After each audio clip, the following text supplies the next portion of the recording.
Natsuki! While Natsuki is messing with the orientation of her manga in the closet shelf, Saudi approaches from behind and pulls her into an embrace. What? Hi. Hi. The literature club has been in full swing since Natsuki joined. Including her, the club is now comprised of 4 members. Saudi, Natsuki, Yuri, and Monica. Each of the club members has received a day in the spotlight to share all of their favorite kind of literature with each other. Natsuki was first and shared her passion for manga. Then Saudi shared her love of poetry as well as how she goes about writing it herself. Monica, who has multiple literature interests, decided to focus her day on short stories.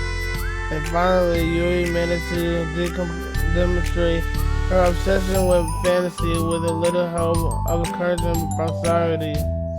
After the week was spent on their presentations, Monica decided to give the club members this new week to freely explore each other's literary interests. Saudi, having spent most of the time in the club so far with Yuri's fantasy book, is rather excited to begin her journey with Natsuki's manga collection. I want to read today. Tell me which one I should pick. Well, it depends on the kind of stuff you like. I mean, there's like romance, drama, comedy, and mystery. I like all those kind of things. So I already reached out and pulled a random book from the shelf and inspects the cover. Shouldn't this girl be wearing more clothes? You wouldn't like that one. Oh, fan service. Independent, Natsuki snatches the book from Sardi's hand, then replaces it on the shelf in a less conspicuous location. Okay, well, if you have no preference, let's start with something that's easy to get into. A lot of these don't start to get really good until like a few volumes in, and I wouldn't want to ask someone to make that kind of commitment unless they're really into manga. Yeah, she knows how to get people. She's right. You have to make sure it starts off great. I can handle it. I did it with Yuri's book at least. Well, I'm more considerate than that. Although I'm kind of interested, I'm impressed by your attention span. If you put that much effort into her books, no, I have an attention span of a donut. But I love my friends, so I can do anything if it's for them. Well, okay then. Let's pick up something that even donuts can read. I didn't say I was a donut. I just said I had an attention span of one. Oh, were you trying to call me sweet? You're so cute. No, how did you get into that conclusion? And don't call me that. A donut? Cute. How come? I just don't like it. I don't need a reason. Natsuki gets the book from the shelf and closes the closet door. If someone asks you to stop, then you need to stop. People need to realize that. Ooh. She's pissed. I'm sorry. I didn't really mean to hurt you. Nah, sorry. It wasn't you. Natsuki shakes her head while a second chair over the desk. What, you don't believe she's cute? I was talking about something else. I didn't mean to get angry all of a sudden. Natsuki averts her gaze and mumbles. You're like a nice person, so I wasn't talking about you. I still learned a very valuable lesson. Sardi speaks softly as well, feeling shy after receiving the unexpected compliment. Well, anyways, here's the book, so just start it whenever you feel like it. What's it about? Well, it's like comedy, and there's romance too, obviously. Sardi looks at the title. It's called Love is Another Word for Luck. What the hell is this kind of title? It's about a girl who keeps accidentally running into the same guy, then find out well, you should read it. But you have to tell me what you think. I can't really guess who you're gonna ship yourself But it'd be so funny if I'm right. Oh, she don't know what ship means. Natsuki, you gotta really like put her onto them anime terms. Ship? I don't get it. Never mind. Let's not worry about that yet. Just make sure you tell me what you think. Oh, okay. I'll start it then. Hey, maybe tomorrow we can do poetry too. Oh, yeah, I guess.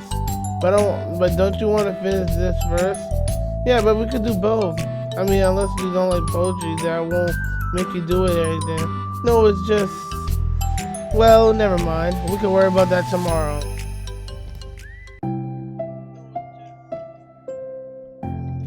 After the club movie ends and Natsuki and Yuri leave, Monica strikes up a conversation with Saradi. I see you got Natsuki to share some of her manga with you. I really want to become better friends with her. She's so enthusiastic and expressive. I could just listen to her talk. She's so... I'm not sure if she meant I can't say that to her or I can't say that at all. Say what? Nothing. I'm a woman of respect. But Natsuki, the woman of Q. Oh, I said it. Oh, what's so bad about that? I don't know. But you know, there's one thing I'm kind of worried about. Come on, man. I'll fix this. Oh my god, this is not the first time they did this.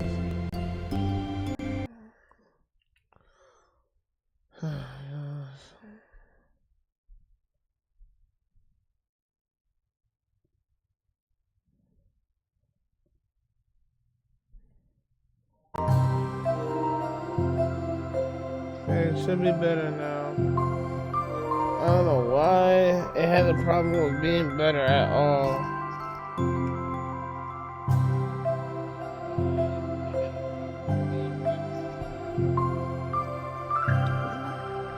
But you know, there's one thing I'm kind of worried about. Sometimes I'm afraid that Natsuki actually doesn't like me very much. Oh, that's ridiculous. How come you feel this way? Well, I mean... just little signs, like how she only says hi to me after I say hi to her first. And it feels like she's only gets excited to talk to me when it's about manga and other stuff she likes. She just seems dismissive a lot. She was like that when I brought up poetry. Yeah, but that doesn't mean she doesn't like you. She's probably just shy, you know? Maybe. My stupid head is making me worried for no reason. It likes to do that. It's okay. Try not to worry about it so much, and everything will be great. Well, you know, you can always talk to me about the concerns, any concerns you have. I'm here to help. You're the best. Saradi gives Monica a quick hug. Well, I'm gonna keep trying because I love her and I want to get closer to her. You got this.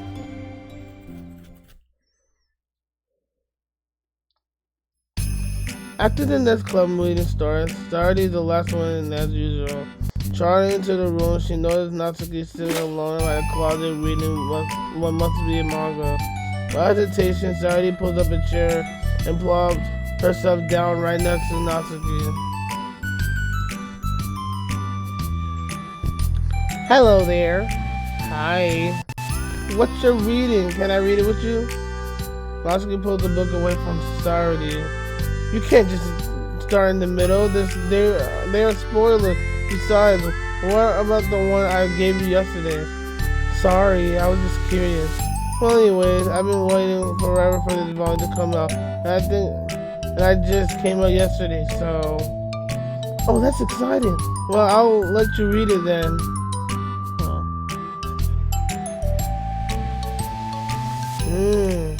Can I sit next to you, though? Sure. Saradi plops herself down next to Natsuki, then pulls out a blank sheet of paper. Natsuki reads it in silence, save for the periodic flutter of the page released from beneath her thumb. From Saradi's side, the only light tapping noise of her pen meaning the paper can be heard. Time passes. Saradi's paper is filled with scribbles, and the margins are lined with stick figures. Natsuki lets out a deep sigh and looks at her book. Did you finish? No, but it's a good stopping point. My head is swimming. I need a break. Natsuki stretches her arm. Aren't you bored? No, I was writing. Oh, I saw all the sticky fingers. I thought you were just bored. I just draw those when I'm thinking or waiting for inspiration. I made friends with them all. This one is sad because she thinks the night is pretty. The night sky is pretty, but she can't look up at the stars. Probably without everyone thinking she's a weirdo. What? Is this about you? And this one has problems with his back, but the doctors can't figure out what's wrong with him. What the heck? You're a weirdo. You're the weirdo. Wanna read the poem I'm working on? Sure, I guess. Saori slides the paper over to Natsuki, and Natsuki reads it through the poem. She furrows her eyebrows. She slides the paper back over to Saori. Don't you ever feel weird just sharing all your thoughts and feelings like that? I mean, your poems are like really emotional. Is that bad? Well, no, it's just an observation. I think people can get closer to each other if they find ways to express their feelings. Well, Natsuki's been getting to protest, but she can't find a good way of putting her thoughts into words. Doesn't that depend more on the kind of friends you have? I don't know. To each of their own, but I never met anyone I feel comfortable sharing my poems with. No, it's not that it's you, just how I am, so. You write poems? You never told me that. I just thought you wrote other stuff. Yeah, that too, but you should. I mean, would you ever want to share? Like I said, I don't do that. But can we talk about something else? I'm sorry. It's not your fault. It just makes me feel uncomfortable. I can't help it. Still, I'm sorry. It's fine. Well, let's move to something that makes us both happy. I should continue the book you gave me since I didn't get that far. Yeah, sure. Over the next few days, Saori begins each club meeting by approaching Natsuki with unwavering enthusiasm. Hi, it's Natsuki! Natsuki! Hi, Natsuki! Okay. At the end of one club meeting, Monica, who has become rather invested in Saori's friendship mission, starts an insidious conversation with Natsuki while she packs up. It's cool that if you've been finding time to spend with Saori. She's pretty excited for the chance to read manga with you. Yeah, I'm sure you've been enjoying the chance to share it too, right? Yeah, mostly. Natsuki glances over her shoulder but doesn't reply further. What's on your mind? Nothing. I don't talk to people behind their back. Oh. Natsuki falls silent, but she just fizzes instead of getting back to what she's doing, as though she wants to say more. It's okay to share your feelings. That's different from talking about someone behind their back. I guess. I just hate when people talk about me behind my back. So it's better than to do it to others. Monica shares a bright smile. You really consider it. Thanks, I guess. But it doesn't feel like it. You can trust me. Natsuki is in silence for a moment, still fidgeting. I just feel smothered sometimes. I'm not used to someone being like all over me when I write after we met. I mean, it's fun to hang out with her, but I just need.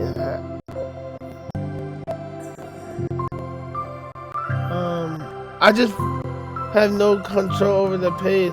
I can't just meet someone and instantly become friends with them and like share everything about myself. That's not how it works. I just want to chill out sometimes. Oh, I didn't realize that was happening. It's fine. Why would you have? I know. I just feel bad. I know Saori, so I should have just realized. Monica navigates through her tank of guilt, which has surfaced mainly due to her being the only one previously encouraged Saori's behavior. Despite not knowing the situation, Monica can't help but feel a little responsible. Do you want me to talk to her about it? No, why? I wouldn't like that. Well, I don't know, I could like divert her into another club activity for you or something. No way. That would be so underhanded. I mean, and mean. Sorry, I didn't think that would through. Besides, just because I complained about it doesn't mean I'm asking for someone to solve my problems for me. True. I'm sorry. I guess I just instantly wanted to try to solve the problem, even if I haven't been invited to. It's fine. I would talk to Saudi about it, but it would make things really weird between us.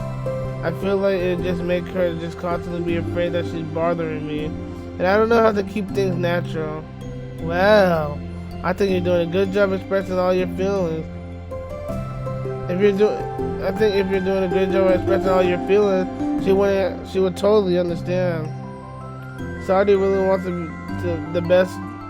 to be the best she can for other people. And I think she would actually be happy that you have improved your friendship with her. You want to, maybe. I feel so dumb talking to someone about how to be friends with them. Just weird and not cool. Monica shrugs. It's the literature club. Then she mumbled through a sniff laugh. It's not the cool club. Hey!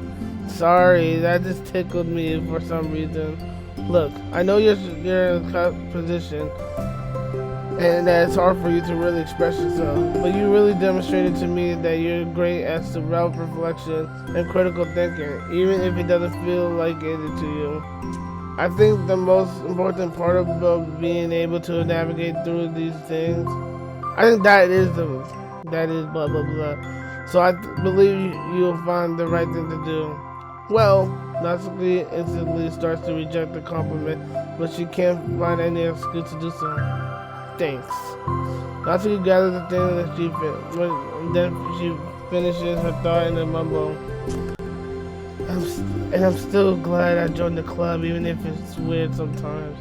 Monica smiles when Natsuki turns her back and walks away before she gets the reply. It was an unusual way for Natsuki to express her appreciation, but Monica knew what she meant. It made Monica feel like everything was going to be okay. I'm guessing we're going to part 2. Yep.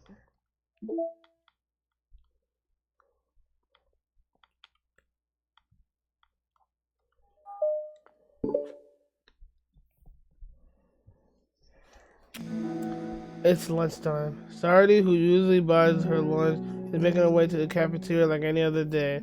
The clamor and bustle of the students is drowned by Sardi's impeccable skill of zoning out. However, in her imagination is momentarily interrupted by the glimpse of a familiar pink-haired girl. Hey, that's Natsuki.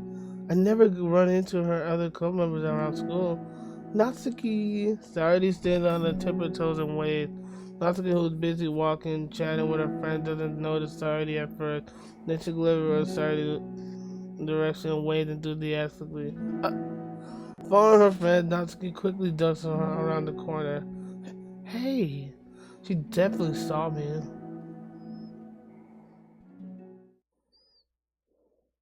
Monica is like the first to arrive to the club room, and then Natsuki. Sardi, having glanced through the window to see Natsuki already inside, is unable to work up the courage to enter. Natsuki is being so distant with me. I'm so stupid to think she ever wanted to be friends. She only got excited because I got to share her manga. But aside from that, she doesn't even like me now. I should just go home today. Oh, Yuri, I haven't seen her in the store in a while. Sorry, but do you have plans to go inside? No. Why? I'm sulking. Oh. Well, I'm sorry to bother you. Excuse me. Don't leave me. Oh, I'll stay here then. I don't want to go in. I'm afraid of bothering Natsuki.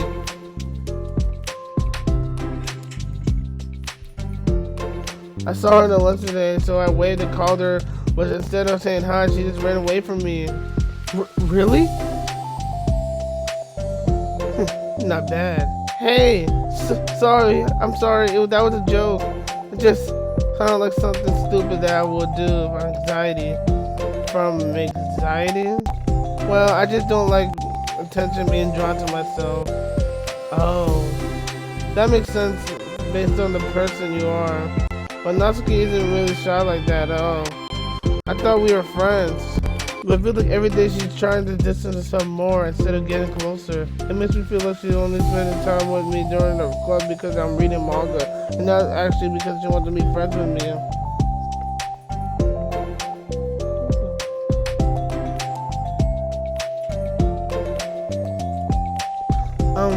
Well, I feel like I'm missing a lot of content here.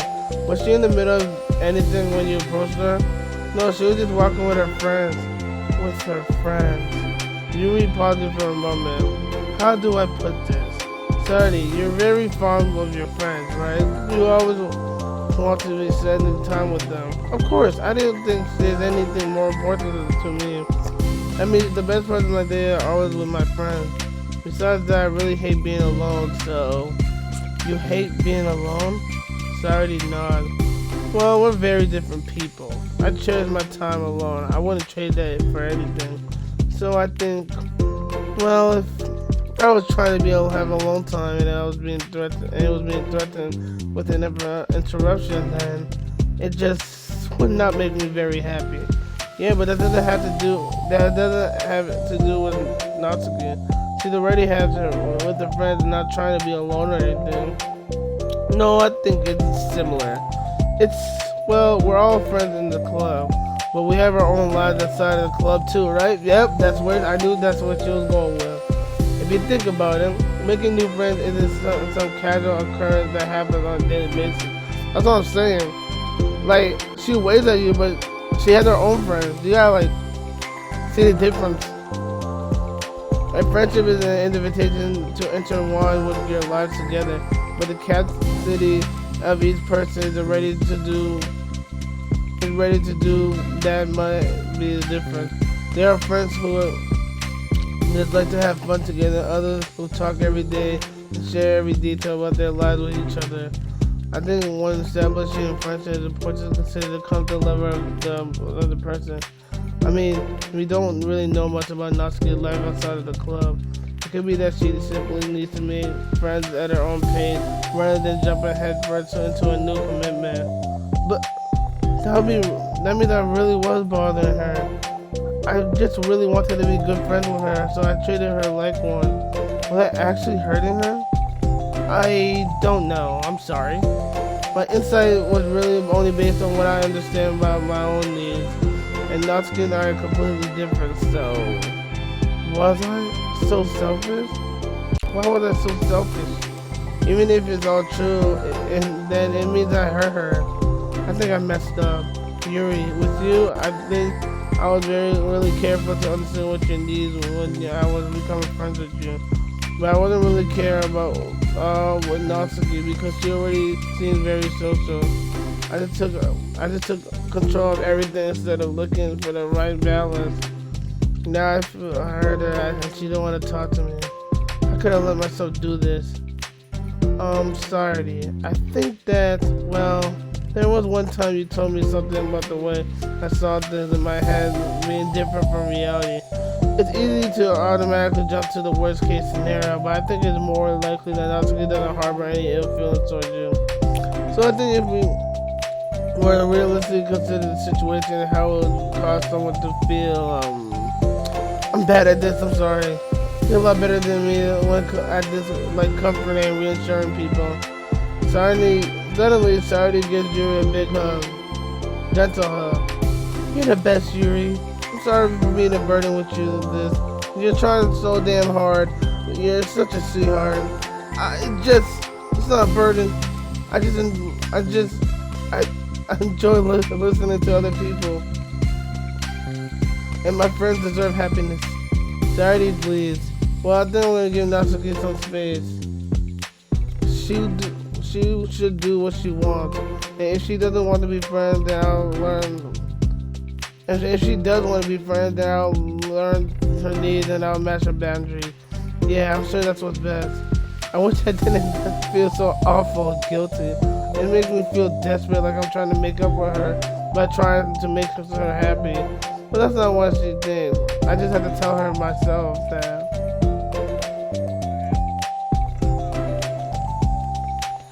it hurts, but I guess it means I need to still grow. I really want to grow as a person. If it's to be better for my friends, I want that. That's very mature of you, Saturday. I'm mature. Saturday hops up and down on her toes. So, does that mean you're gonna be going home after all? Saturday shakes her head. I need to be here to show her that I respect her spirit. I'll just spend time myself to them. Yuri nods in understanding. You can go first then. Okay. You're blocking the door. Oh, Saturday steps aside. By the way, before Yuri Saturday interjects, you said something that you and Natsuki are completely different, but I don't really think that's true.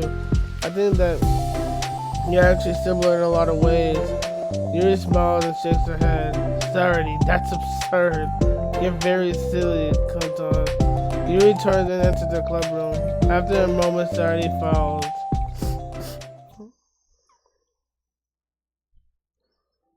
The club room is quiet. When Saturday walks in, Natsuki glances in her direction.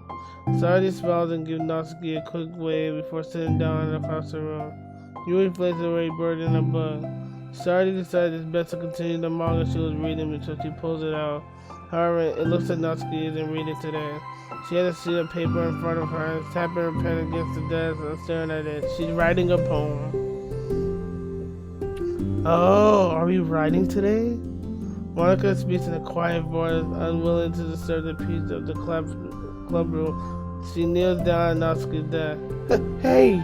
Natsuki pulls out the sheet closer to her face and covers it with her arms. Sorry, I didn't mean to pee.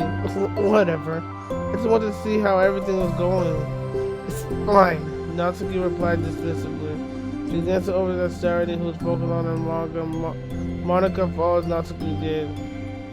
I think she's mad at me. How come? I'm very busy right now. Ask me later. Monica falls silent. Natsuki looks back down at her paper. She inches her hand away from the top margin, allowing Monica to see it. It says to Saturday. Understanding, Monica smiles. She places her hand on Natsuki's shoulders and whispers softly, I'm proud of you. Natsuki looks away and makes a no motion to remove Monika's hand. Monika gives Natsuki a quick squeeze before standing back up and pulling away.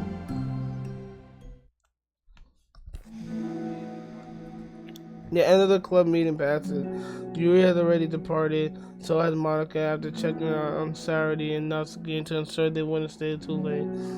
Saturday was determined to finish her manga volume before heading out since the ending was approaching. However, with Natsuki also stayed late for an unknown reason, a silent tension hangs in the air. After finishing the volume, Saturday brings it to the closet and puts it away. She slides it back in the shelf while Natsuki watches. Then Natsuki gets up and pulls it back out in order to return it to its proper location. Sorry, I didn't know where it was supposed to go. It's fine. The two fall silent again, avoiding contact. They both look like they're about to say something, but neither of them can break silence. A moment passes. Well, I'll be on my way. See you tomorrow. Saturday turns away to hide the pain expression, then walks away from the club zone. If there's any proof Natsuki no longer wants to be friends, this was it. Defeated, Saturday carries herself out of the classroom.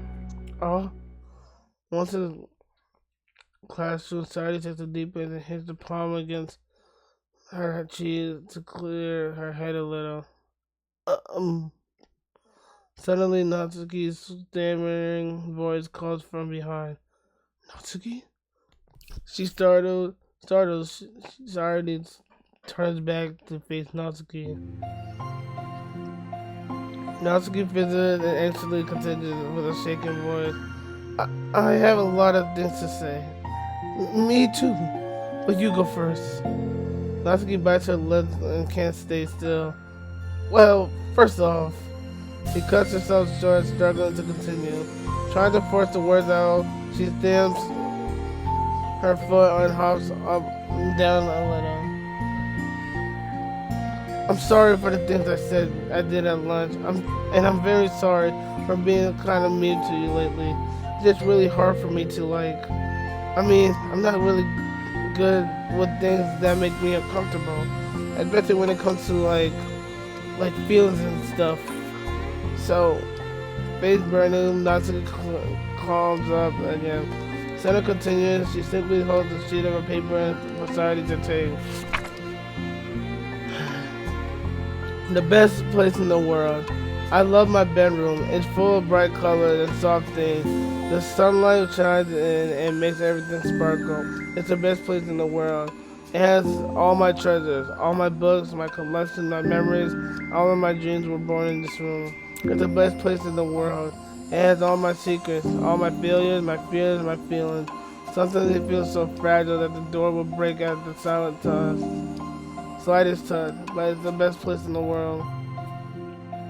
But when someone knocks, I get scared. I brace my arms against the loose hinges. Don't break. Please don't break. Please don't come in. I'm not ready. It's my best place in the world. The knocking won't stop. I block the door with my furniture. The eye peeks through the keyhole and I panic. I'm trapped in the best place in the world. I'm not ready to share my favorite place. I need to keep my secrets in my bed. Make my bed to hide my nightmares. I need to touch them, to put them away, to see them again. I have so much to do and I'm scared. I'm not ready. But it's still my favorite place. I still want to share it. However long it takes, if you wait patiently, I'll eventually open the door and I'll show you the best place in the world. Yo. Natsuki, bro. Take your time, bro. We'll wait. It's a poem. But I thought, well, I sucked it up and so I could write things out with you. No cap. So just be happy about it, please. Sadie smiled deeply from the bottom of her heart. I'm happier than I can express. I feel so awful, but I'm so happy that you do this for me. I actually realized before the club meeting today that I made a mistake. I got so caught up in the chance to get closer to you that I forgot to think about what you wanted. And that we probably have different ways, like, we like to make friends. About, like, the friendship stuff. I mean, it's okay. I understand you don't have to force yourself to talk about it. Your poem did a good job. So don't force yourself if you're not ready yet, okay? Natsuki nods. You don't have to feel like you're doing anything wrong. It was my fault and I'm sorry. I wasn't mad at you today or anything like that. I actually felt guilty and wanted to give you space. I was thinking it's silly that I just approach you all the time and that I should just let you approach me when I want to. Just whatever makes you comfortable. I'll expect it from now on. Friendship should always start with those things, with the right balance. Natsuki nods again. One thing about that. Well, I don't have to approach you all the time either. I just wanted it to be balanced, like you said. Sardi nods. I understand. We'll make sure of that together then. Balance. Well, anyways, now the two of them have found common ground. Natsuki finds it easier to speak more freely again. I'm not gonna be like sharing my poems all the time now or anything like that, but I guess it wouldn't hurt to do it once in a while. Only for the best ones. They better like them because otherwise I might change my mind. I like anything you do, Natsuki. I would just say, more importantly, I have to tell you about my new boyfriend. Huh? From the manga? Wait, I need to guess who it is. He definitely won't be able to guess. The two of them walk down the classroom together. Oh my god, we have so much to talk about. Darn, I should have told you to save the last two chapters so I can see your reaction to the big reveal. You want to enjoy with me? That's so cute. Oh, shush.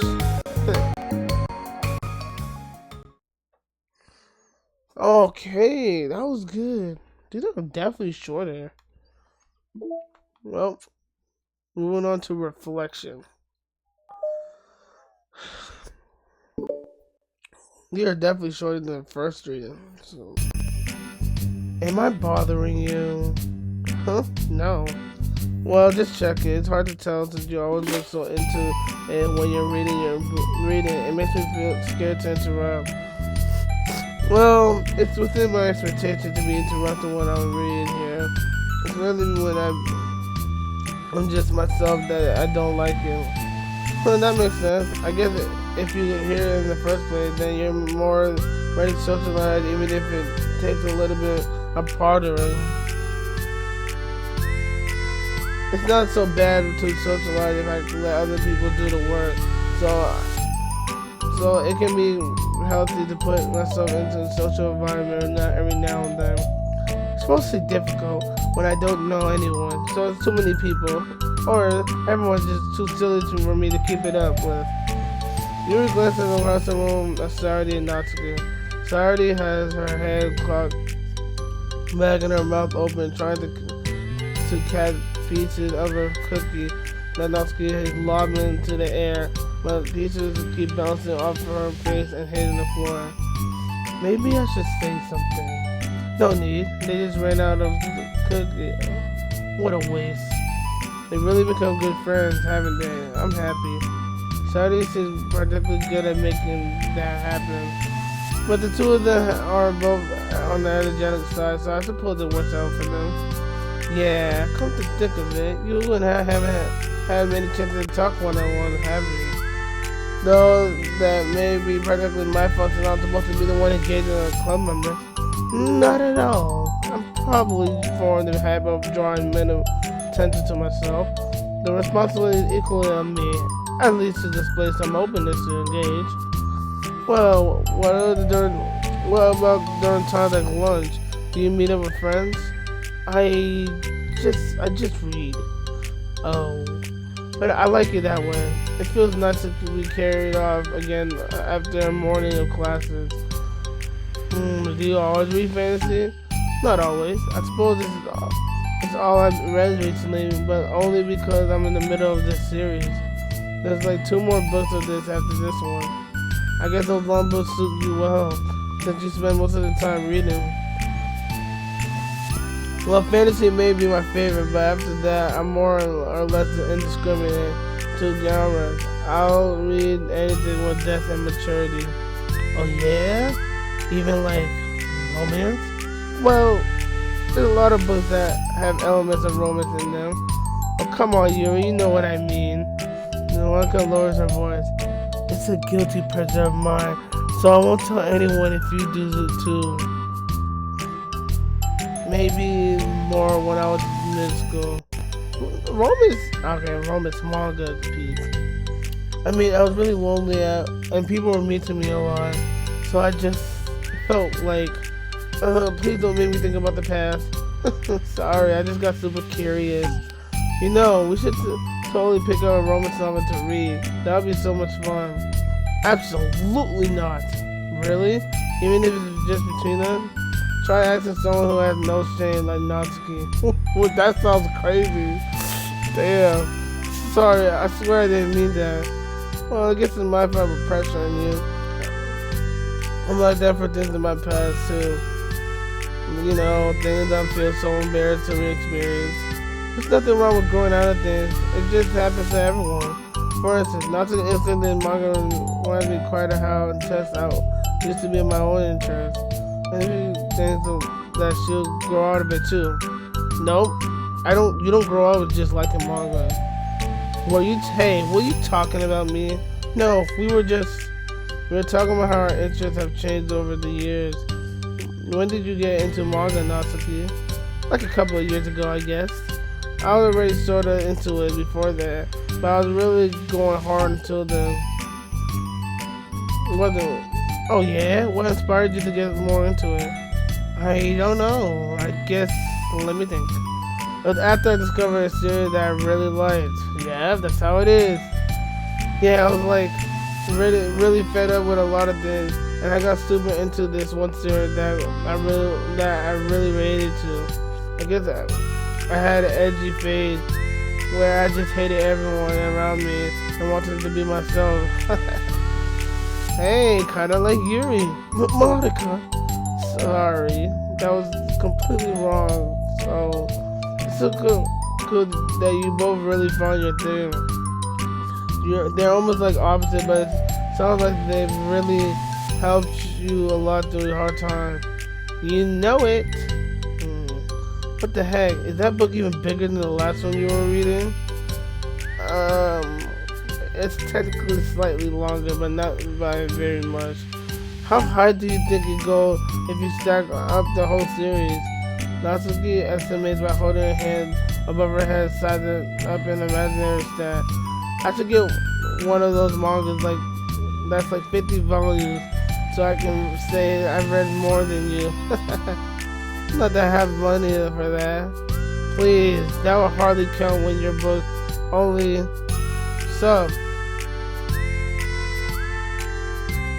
have a few words per page. I know, I was just joking. I could never actually read books like you. It's too boring for me. Okay, yeah. Yours just a glare and Natsuki. It's not boring. Chill, I said for me, not you or you. I can have my own opinion. I just think it's too convoluted. Yeah, I used to like books. I grew out of that though. I got bored and I didn't feel like reading no more. Maybe light novels though. But right now, hell nah. Sorry, are those from the floor? Ew, gross. Also, wash your hands before touching any of my books. But my hands aren't dirty. Just do it. The oils are there even if you can't see them. Fine. So I did trust out the door and Natsuki phone. Yuri, you look a little sad. What kind of nerve does she have to call my hobby boring? Oh yeah, that is kind of disrespectful. Well, she did correct herself. Hardly. She was so condescending. I don't think she thinks it's nice for her. I already understand that it's not for anyone, but she knows well how much it means to me. So how about just leaving me alone instead of needlessly telling me the things you hate about it? I'm sorry, Yuri. You may be right, but this won't be the last time people have a strong feeling about what they like and don't like, especially in the literature club. So I figure you should figure out how to meditate discussions to keep them positive and constructive. For the record, I was impressed by the level of creativity in your books and also your ability to get through them so quickly. Thank you. Well, that is something I had to think about and resist. I'm sure you also can help Natsuki find some common ground with you. Common ground isn't necessary. I just want it to be respected. And that's fine, either way, I'll do my best. I'm skeptical when it comes to Natsuki. I trust you, Monica, but I'm skeptical.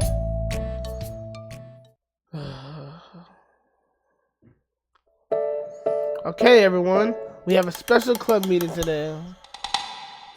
As you know, the Literature Club is a place where we get to share things that we're really passionate about. But that also means we should be mindful of how we respond to each other's feelings. I think we have a chance to turn our differences into positive energy for each other. Aren't you being a little bit more dramatic about this? This is important to me. Wow, sorry, I just feel like I'm being accused of something. Yeah, it's kind of crazy because you're bringing up a situation I was like, no, I'm not accusing anyone of anything. I'm sorry if it came out that way. But our conversation yesterday made me reflect on the power of language, and I thought it would be a good topic for a literature club, don't you think? I'm sure we are going to have a difference in opinion a lot, so I need to make sure we're prepared to keep a positive atmosphere in the club.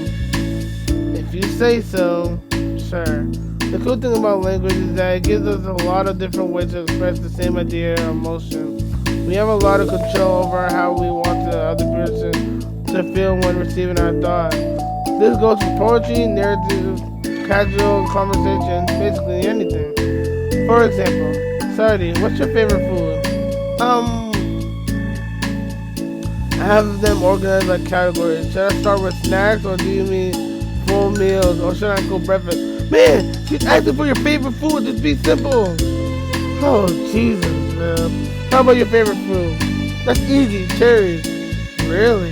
I always thought cherry tasted nasty. What? Cherries are delicious. Well, that's a pretty strong reaction. Well, I don't understand how anyone could think cherries are nasty. How does that make you feel? I don't know. Sad. Defensive, maybe? Yeah, I got defensive. See, the reason you had such a strong reaction wasn't because you don't like cherries. Because I don't like cherries. Because you felt like your opinion was under attack. W teacher. But that's weird, right? Something like taste is completely subjective. But when I say something like I think your cherry tastes nasty, I'm using objective language. Ooh! I'm challenging Sardi's reality that cherries are delicious with my own, which is that cherries are nasty. Wait, hold on.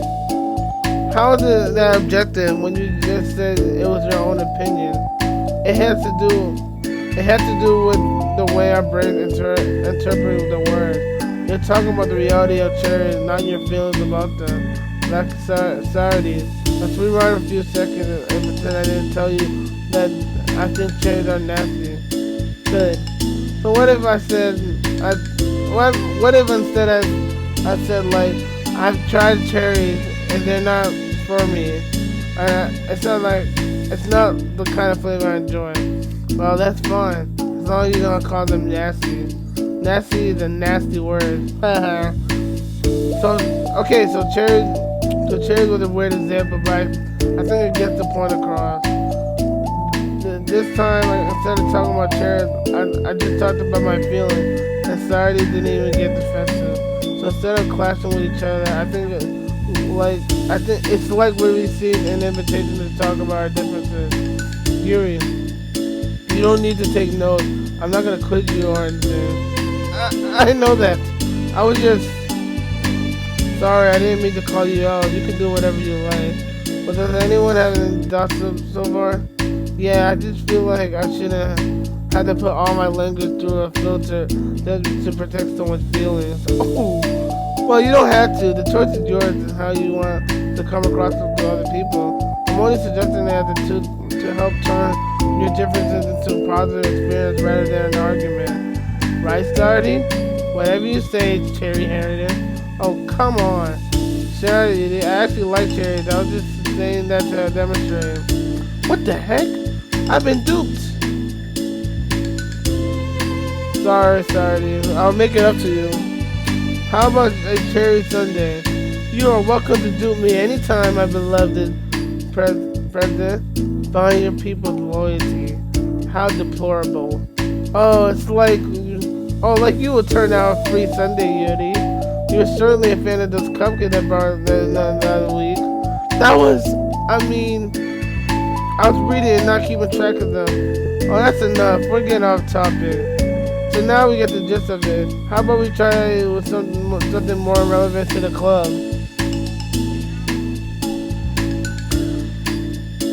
Like manga, right? Let's try to have a productive discussion about our differences in opinion. Yuri, what do you want to start? Well, I'd rather not. No. How come? Well, because I don't see how anything productive can come from that. It's just gonna start a fight. No, it'll be fine. That's why I'm here to moderate. Let's have a calm and rational discussion. Yeah, give me just a little more credit. I'm not a child. You don't have to cuddle my feelings. I always think that it's more respectable to speak your mind. Respectable. Your perspective changes at that word. As Monica would call it, just being respected was just as close of a matter for Yuri. The point of the exercise isn't exactly like it's fine. I have nothing against anyone personally. You're entitled to enjoy whatever it is you like. I just prefer the more in-depth and nuisance in my reading material. I look for stories that have imaginative and sophisticated beyond the surface level. Oh, that's just a misunderstanding then. I thought you were gonna say my manga is for children or something. Like I don't hear that enough. Dead ass. Like I don't hear that enough. I hear it constantly. Dead ass. Anyone that reads anime, manga, and watch anime can relate to this. Or I even have figurines. But there's plenty of deep manga. I'm not clueless about manga. I read my own fair share when I was younger. What? Are you serious? How come you never told me? Because I'm past that point in life, and I prefer not to revisit it. See, now this sounds crazy. I prefer more mature things now. Ooh! I don't care. I'll get defensive right here. This is where I'll get defensive. I don't care what no one says. Excuse me? Okay, hold on. Can I jump in here? I'm trying to keep this on suspense. I told you. This is where I'll jump in. Okay, I gotta fix the audio. Hell no. I said the same thing. I said the same thing, bro. I literally said the same thing. Like, bro, that was crazy.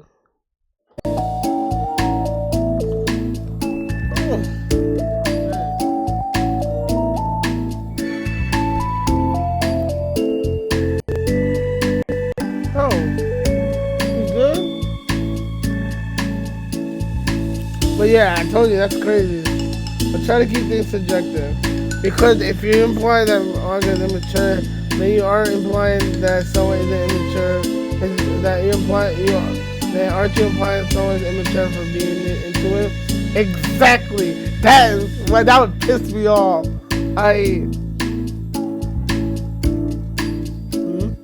Well, maybe it's immature to judge people for having different tastes than you. Not so. Nobody's immature. I read Naruto manga and Yuri's Fantasy. I love them both in their own way. Okay. It's great that you like it, but I'm still finding it boring. Oh, you know they're hot. Boring isn't subjective.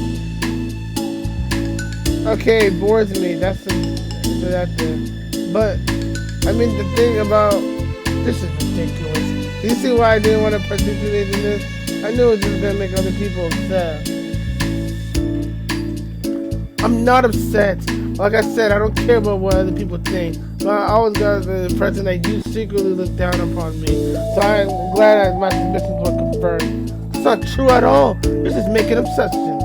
You can't blame me for getting defensive when nobody has ever had the very least bit of respect for the things that I'm into. The only thing I look down upon is when people make fun of me for just being myself and trying to mind my own business. What? Have you looked in the mirror? Tell me again about respect after calling all my interests immature. You can't. Please stop. Please. Yo, you don't have to cry. I mean, sorry, you do not have to cry. You don't mean the things you're saying right now. Let's just be friends. I didn't mean for this to happen. Well, it did. So please don't invite yourself and try to. Okay. Damn. Shit. You fit the rest of the closet into a choke style as she gathers there and she leaves. Oh my god. Holy crap. I've never heard sound like that before. She must be so pissed. Well, you weren't very nice either, so I was just saying. How did this happen? It's my fault. Yuri was wrong. Wasn't wrong. I should have tried to moderate conflict when I know how bad I am dealing with conflict.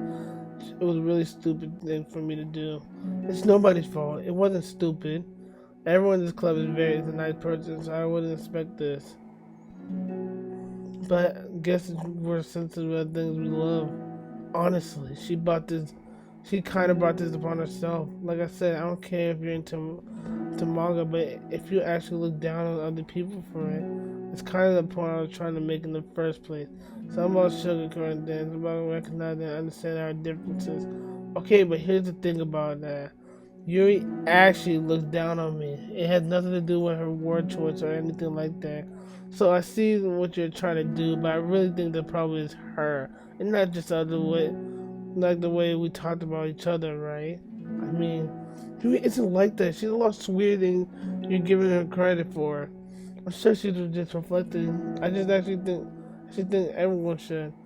It'll be fine. I'll figure out something. Wow, I'm just like saying that instinctively.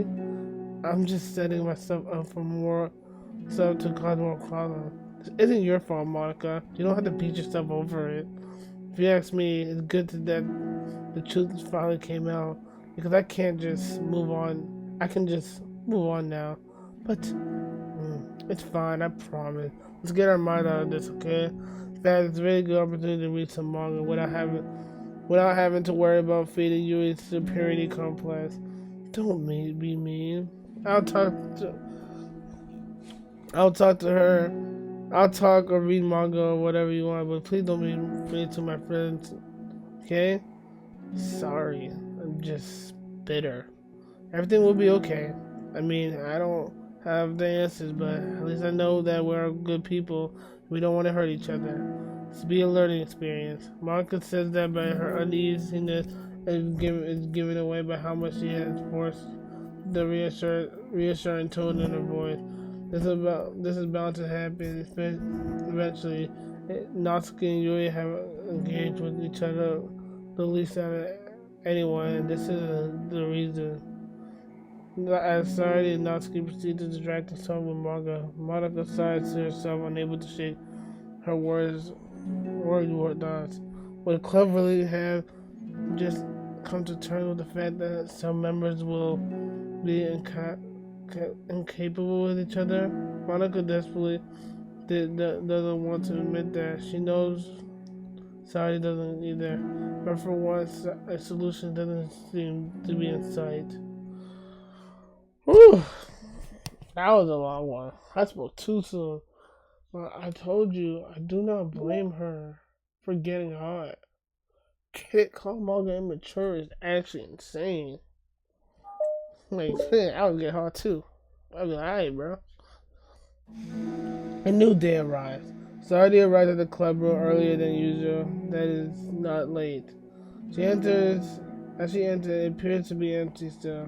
So she sits down at a desk and pulls out a sheet of paper and to jot down her thoughts. Saturday has made a bit of scribbling. I have been scribbling through her thoughts and feelings onto a paper whenever possible, as it tends to serve her as the best inspiration of poetry.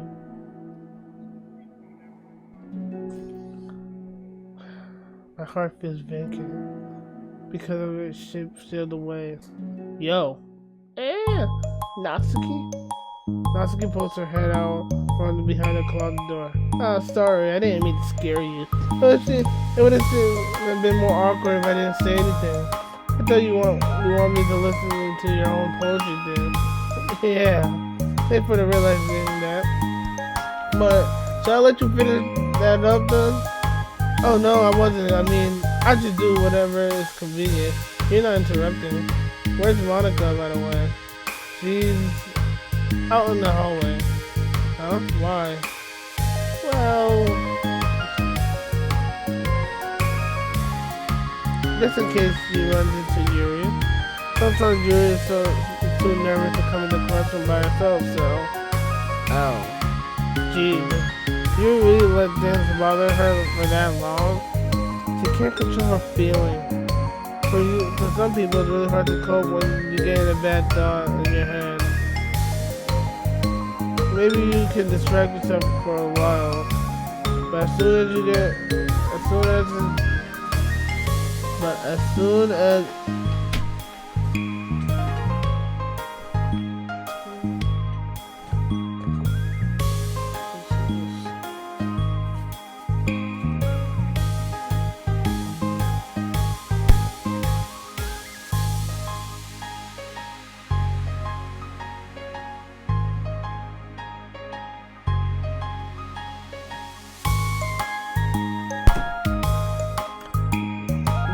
as it's just you and your thoughts again, it comes back.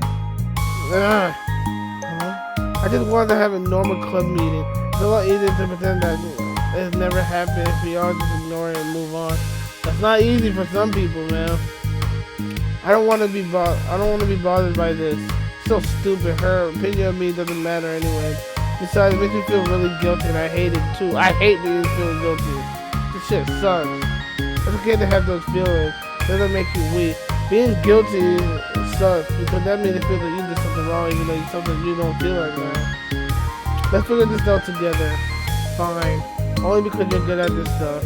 Let's try to come up with a happy scene. I'm not gonna lie, sorry, I like you, but you're really sometimes really not just, you're not realistic. Like, not everything has to be happy. Some things are meant to happen. It'll be better if things are happy though. Maybe that will help us understand where your bad feelings are coming from. Well, I was happy the way things were before we had to have that conversation yesterday. What part of the conversation made you upset? Was it you were being mean about the manga? Maybe. I doubt it, though. Because my friends and other people make fun of my manga all the time. But I just brushed it off and ignored them. Facts. But something about it really got to me this time. And I hate that I'm letting that happen. Is it because it came from Yuri?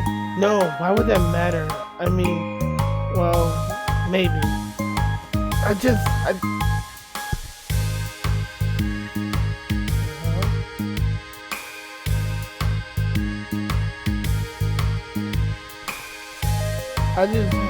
hate that she thinks she's so much better than me just because she likes to pretend to be all sophisticated. Yeah, that's what it is. At least other people decide that they don't like me or what manga or whatever. But you act like she's too good to even give it a chance. No cap. She said it was immature. You know, I understand. I'm sorry. Everyone deserves a chance. Yeah, exactly. Would you give Yuri books a chance? After that, absolutely not. What about before this? Well, it would until I got bored, which wouldn't take that very long. But if you actually keep an open mind, it's not hard to realize that a story can be deep and meaningful without being needlessly complicated. I see. But you know, I like Yuri's books. Yeah, but you like manga more, right? Sorry, shakes her head. I like them both. I like them in different ways, but I like them both. That's not how the word works, bro. I mean, the manga is really honest and fun and easy to just let go with. And if fantasy has a lot to interpret in a cover, and it's really rewarding to have some good quiet time together with it. But the most important thing is that both the manga and the fantasy are true to themselves. So, I love them both. I think there's room for both of them to be in the same club together.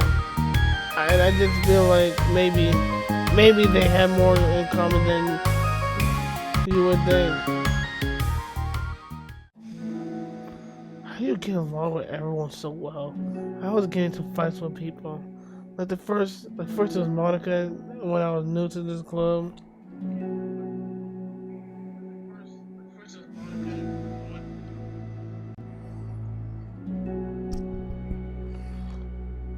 And now then it's you, and now Yuri.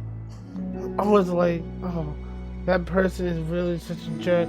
And if they just realize that, then we can at least get along. But nobody else has this problem, so I just keep running away.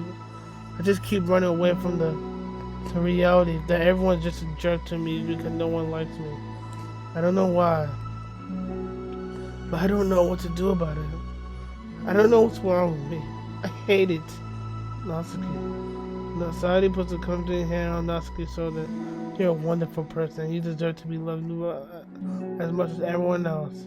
Everyone has their different ways they like to communicate, you know? And sometimes that makes it a bit harder for us to understand each other. I think that sometimes we get lucky and we make friends who are really good at the same kinds of communication. And it feels like you magically connect with them. By the time, even if both people are really nuts, it's easy for them to misunderstand each other or to get the communication wrong. It's something it's something that you struggle a lot with too. It can be really hard. It takes a lot of reflection and self-awareness and vulnerability. I'm bad at this one. Vulnerability. So I always have to be the strongest. What do you mean? Tell me about that part of you. Well, sounds very stupid, but I'm really used to people being mean to me. Like my friends, I guess, and I guess my dad. Like when I don't get good grades, or even stupid, like if my room isn't clean. So what am I gonna do? Cry about it? I let myself get upset. Then it's letting them win. I'm better than. I fuck with Natsuki the most. He knows. I'm better than all of them. So things, I always have to be everyone else's fault. It feels like if something goes wrong and there's even a tiny hint that it might be my fault, then I just get really angry and find a way to blame everything else instead. You see yourself as better than Yuri? If I said that, I would sound really full of myself. No, our thoughts and feelings are two different things. Even if we don't like our feelings, we have to understand that if we want to learn more about themselves, that's part of vulnerability, accepting that we have feelings that we don't like. I hate that. My feelings make me a bad person because my feelings just want to tell me that I'm so much better than her. That she's a judgmental know-it-all who sucks it up and you fade, and that I'm just way above that garbage. I'm terrible for feeling that way. You're not terrible. You are not your feelings, but you're not your feelings. Say that to yourself out loud. Fine, I am not my feelings. That way, I like to picture it is that those feelings are like your roommate. You live in the same house. You gotta see each other every day. And even if you can ignore each other most of the time, you're going to run into each other every now and then, and it's gonna feel like it's gonna feel like poop. So the other option is to get to know each other. You can communicate and learn from each other, and maybe you help each other understand, change for the better. Does that help you understand? How do you know so much of this stuff? I just have a roommate that can really be hard to get along with. Is she talking about feelings, or is she talking about called? Oh, never mind. Called depression. Depression? But you're like the happiest person I know. I am not my feelings. Oof. I want to be a good person like you. Aw, you little sweetheart. We're all good people. You and Yuri and Monica. And I think Yuri will eventually learn that about you. Natsuki remains silent, feeling a little overwhelmed. Despite your anxieties, kind of reassurance, and complicated mixture of pain and sadness feels to feel her, as though flowing from her wound inside her. Was it a result of vulnerability? No, it wasn't as though she would inflicted a wound after becoming vulnerable. It was as though she began to rediscover an old wound, one that cannot simply be bandaged and left alone any longer.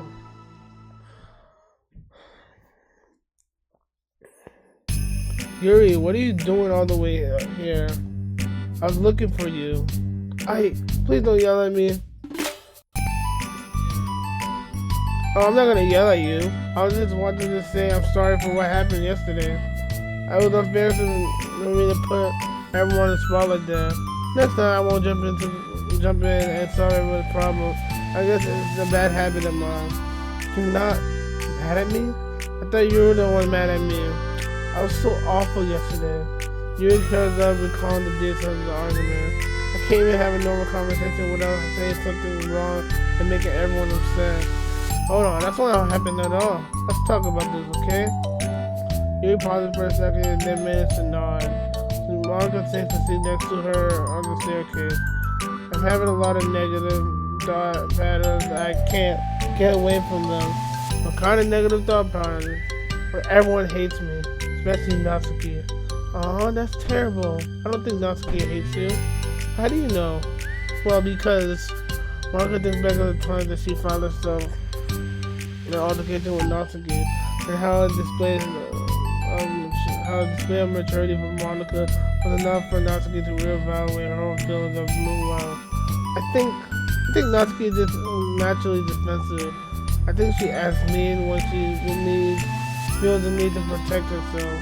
But you know, she's not really not a bad person. I think I think she can really be thoughtful and considerate. She just, well, I guess the way it works, she wants to receive some degree of kindness before she feels comfortable returning it. Oh, but that means the burden is on me. I don't know how to say things that make people like me. Every time I open my mouth, Yuri shakes her head at herself and tugs her hair. It's okay, Yuri. You don't have to beat yourself. I think anyone would like you if they had a chance to get to know you. But unfortunately, that's the opposite. The opposite is true. That's why I'm not talking to them anymore in the first place.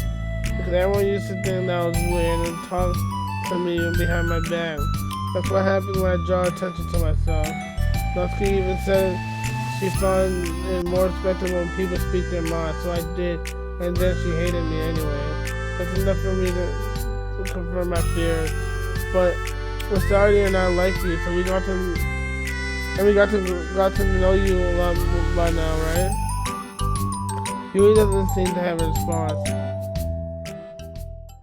Hey, what do you think of Natsuki? I don't think about her. Well, that's not what I meant, really. I was wondering if you have any opinion of her. I do.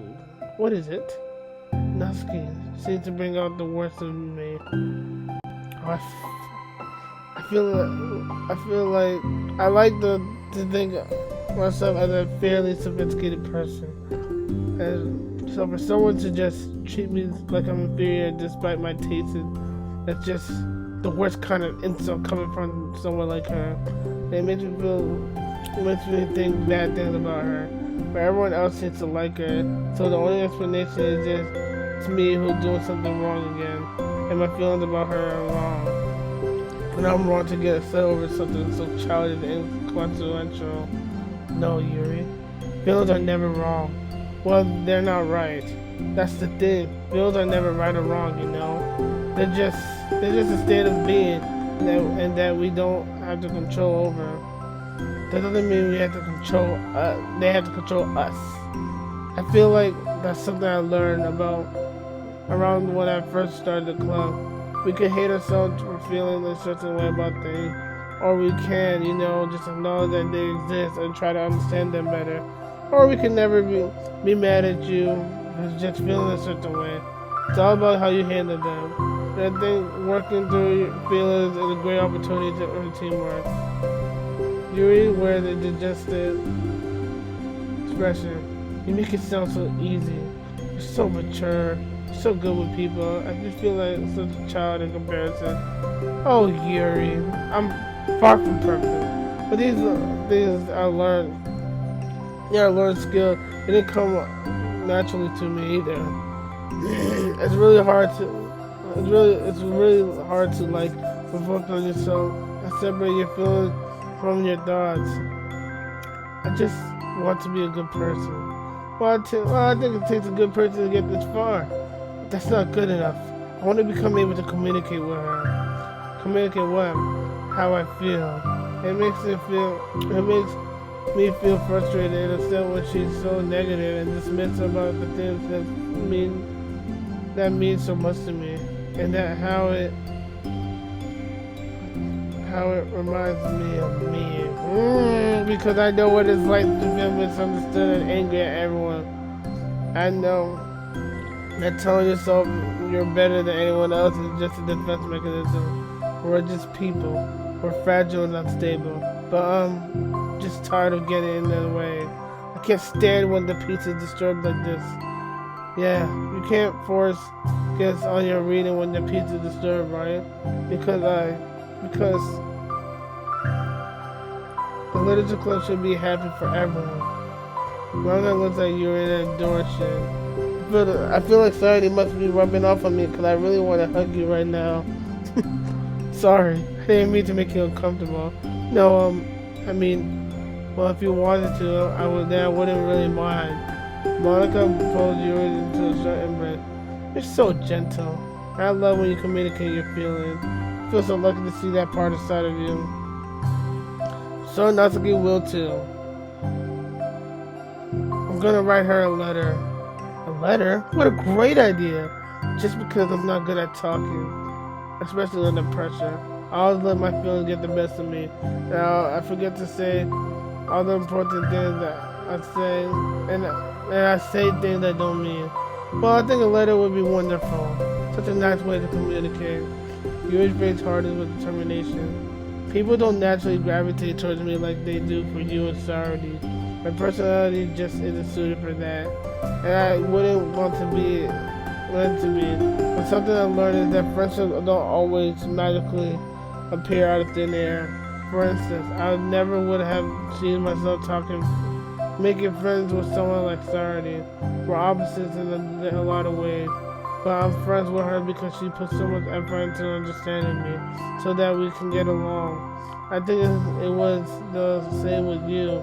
You gave me a lot of time and patience. I wonder if she feels the same way. Natsuki? Yuri nods. I always thought if I wanted to make more friends, I should have someone that I'm not.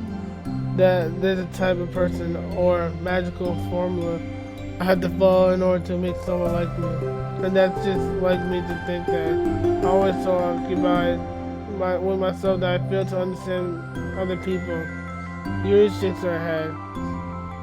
Friendship happens when you think about other people. When you offer time and effort to understand them and respect them, trust that they will always be a good person. That's what I learned through my observation in the literature club. Observations? Monica is caught by surprise. Yuri has always kept to herself so much that it's unusual to hear her suddenly talk about the club like this. But Yuri gently smiles to herself. You always let me listen to your thoughts about people. Sorry too. It makes me happy because I learned a lot of things. That's so sweet. I had no idea that I meant that much to you.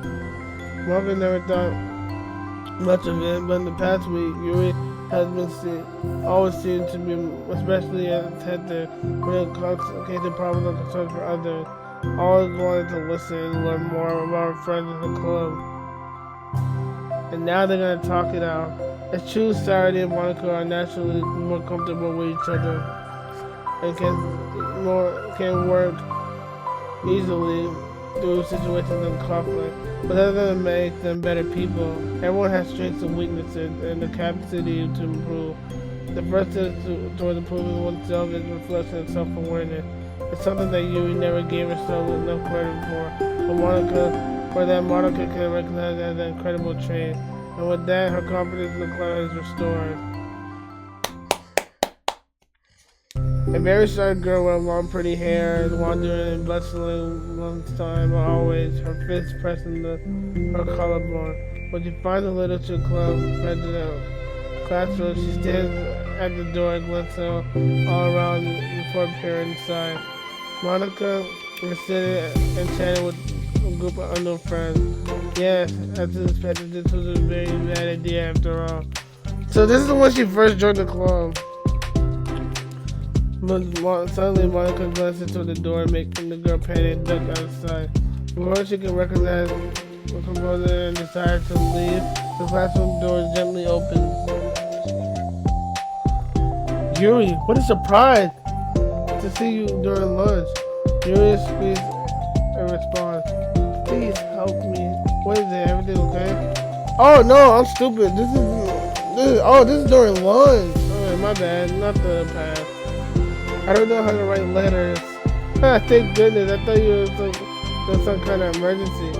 Monica briefly glances over the shoulder at her friends. Do you want to have some help? We can go into the empty classroom or something. Is that okay? I feel bad taking away from your friends. It's totally fine, I promise. We weren't really doing anything. One sec. Margo charged back to her classroom. Something like I gotta go to a friend, then grab the pen on her desk before returning to Yuri. Let's feel somewhat quiet. Yuri nodded and followed Monica as the two of them stepped off. How are you doing today? Huh? Me? Well, yes. Oh gosh, I was completely off guard. I'm doing well, I'm just tired. Never seem to have enough sleep during the week. How come? I don't know. I think I'm easily distracted. I get really sucked into things and start neglecting the time. Me too, I do that too. Classroom empty, let's go in here. As they peer inside, Monica opens the classroom door. The two of them enter. Yuri's moment of reaction ends. She watches as Monica pulls two chairs on the same desk and then obeys as Monica beckons her to take a seat. She stares down at the empty desk. You nervous? I don't want to do this. We don't have to. We can come up with something else. Yuri shakes her head. It's my chance to do something good. I need to take initiative. Gosh, you really be really determined. I know how hard it is to step out of your comfort zone. I'll be sure to encourage you. Yuri pushes through the anxiety and grabs a handful of lined paper from her notebook. Then she picks up a pen. Oh, this is really cute right here. God damn. Hey, you're left-handed? That's me. Yeah, I don't have to worry about bumping your arm. Monica playfully rubs her shoulder against Yuri. I'm sorry, I'm just being silly, I guess. Anyways, how about we start listening to different things you want to say to her? Yuri thinks. I feel embarrassed all of a sudden. Oh, it's okay. How about some of the things you said to me yesterday? But never mind, I guess I'll try. Yuri thinks for a moment longer and touches evidence. Then she writes to one reflection. It's all about my reflection on our behavior. The key question is why we act like this towards each other, but have been able to separately be friends with Sarity and Monica. That's me. Yes, it is. So, Yuri thinks, I've been able to be friends with two of you because you're taking the time to understand my needs and respect my interests. Then goes for Natsuki too. We started off pretty hostile with each other because I was so worried they wouldn't get it what I wanted, but you just wanted to be respected more than anything else. Once I started making it about me, she was able to do the same. I want to do that too. So what kind of things do you want to do for her? I want to do the same thing for her like that I would like to receive. I like when people respond positively to things I talk about and not just brush it off. I like it when my feelings are taken seriously. And I like it when you and Sarity trust that I want to be a good person. Even when I'm not doing a good job at it. Let's write those things down, okay? You write some of those things down. I think the most important thing to remember is that Natsuki is feeling vulnerable, so we should make sure that the letter puts her first. It's hard to write your feelings, but it never helps to just tell someone all the things that you're doing wrong. I think first you have to make sure that they know you're ready to respect them and listen to them and make things you feel you can do better.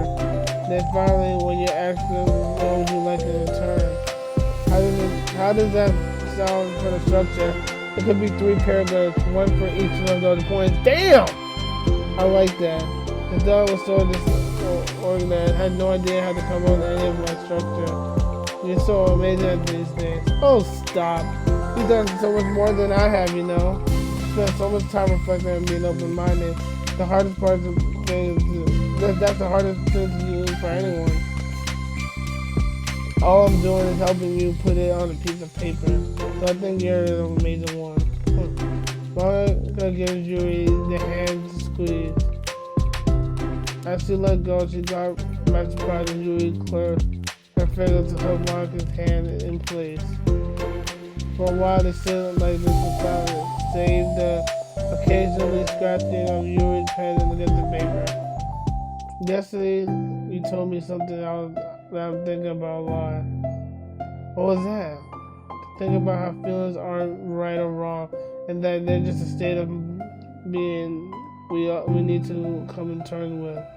It made me think about how a person's behavior isn't always just the way they decide to be. It also made up their past experience and their insecurity. I think that helps me see other people as actual people rather than as insignificant side characters who are out to get me somehow. Is that how you feel about Natsuki? Yuri not. But in reality, everyone is just trying their best and everyone wants to be happy. Manga peered over Yuri's paper, but in surprise, Yuri pulled it in closer.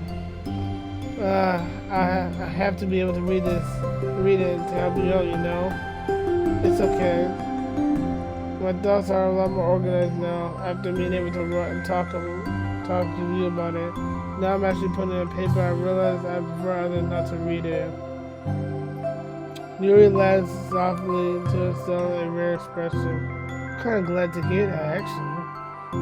I could somehow keep finding ways to butt in to it this whole time, but I've done no damage. That was a wonderful attempt talking about this. I mean, I always thought you were really smart, but you really smile. I'll always be terrible at these things. People are just so incomprehensible to me. I'll never get the hang of being one. But listening to you so much has really helped me make sense of some things. So don't call it damage, please. Manga gives Yuri a gentle smile. I can't believe I came to this club looking for a fantasy geek, and all I got was real friends who value me. Is that a joke? Of course it is. I still can't tell with you. Sorry. No, I love it. Please never change. As you wish. Yuri glances at the clock. We're almost out of time. Will you be able to finish this? Before the end of the day, probably. But I don't know. I don't want to come to the club the same day that Natsuki reads it. I'm too shy. I can give it to her instead, if you like. Yuri nods. 90 creepy promise not to read it. Of course, I promise. Thank you. Yuri exhales. The two of them stand up. I'll message you when it's done. Monica nods. Good luck, and I'm here if you need me. Yuri returns and Dawn and two depart. Oh my gosh. I feel so exhausted. We're at the final finish line. The last part of the side story is about self-love. Oh, my voice hurts.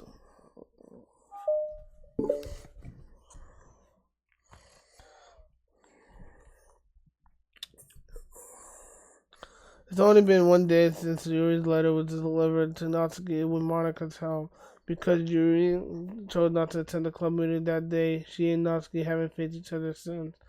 Although it's only lunchtime, Yuri finds herself anxiously counting the hours until she needs to face the outcome of her facts, whether it's good or bad. And because the passage by students was making her feel more anxious, Yuri picked up the most secluded spot she could find to spend her lunch. Because the staircase is unlimited, no student will have any reason to come here. Such a relaxing feeling to have a moment of solitude in the middle of a frantic school day. Oh, shit. What are you doing here? Just... Yuri grits her book and enough for her to wrinkle the pages beneath her pressure of her thumbs. Well, what are you doing here? I just came to get a drink from the vending machine. The other one is out of the drink I like. Yuri noticed Natsuki fidgeting with a few coins between her fingers. She nods, avoiding contact. Natsuki also looking away, shuffles over the vending machine. It's so quiet that every one of her moves seemed to reverberate through the entire stairwell. After far too long, she finally receives her beverage, which she then fidgets with in her place of coins. It's kind of It's some kind of iced tea, but instead of leaving right away, Natsuki just stands in place. She glances all around her. It's like way too quiet back here. It's creepy. I mean, that's not what I meant. I mean, really mean. Totally cool. This is your thing, whatever. Like, I can see how it suits you. So, not because I think you're creepy or anything. I don't even mean that either. You know, I'm not gonna stop talking. I'm just gonna stop talking. That seems like a good idea. It's okay. Everything's okay. Yuri finds herself attempting some words of comfort after hearing Natsuki stammer herself into dejection. Seemingly in response, Natsuki approaches the base of the staircase and hesitantly sits herself down near Yuri. Well, I can leave if you want. Yuri shakes her head. Natsuki twists the cap off her drink and takes a sip. Despite receiving Yuri's general permission, Natsuki doesn't want to say anything more. Yuri continues to read, or at least pretends to. And the two of them just sit there for a long time. The tension seems to fade a little bit as time passes. Even without any words, this seems to mean at least something, though it's not clear what that means. Maybe. Lunchtime ends more quickly than expected. Natsuki is the first one to stand up with an empty drink. Are you coming today? To the club? Yuri nods. I'm sorry for being awkward. I'm really bad at talking about this stuff. I just can't for some reason. I don't know why. But I want to eventually. There's no rush. I promise. Thanks.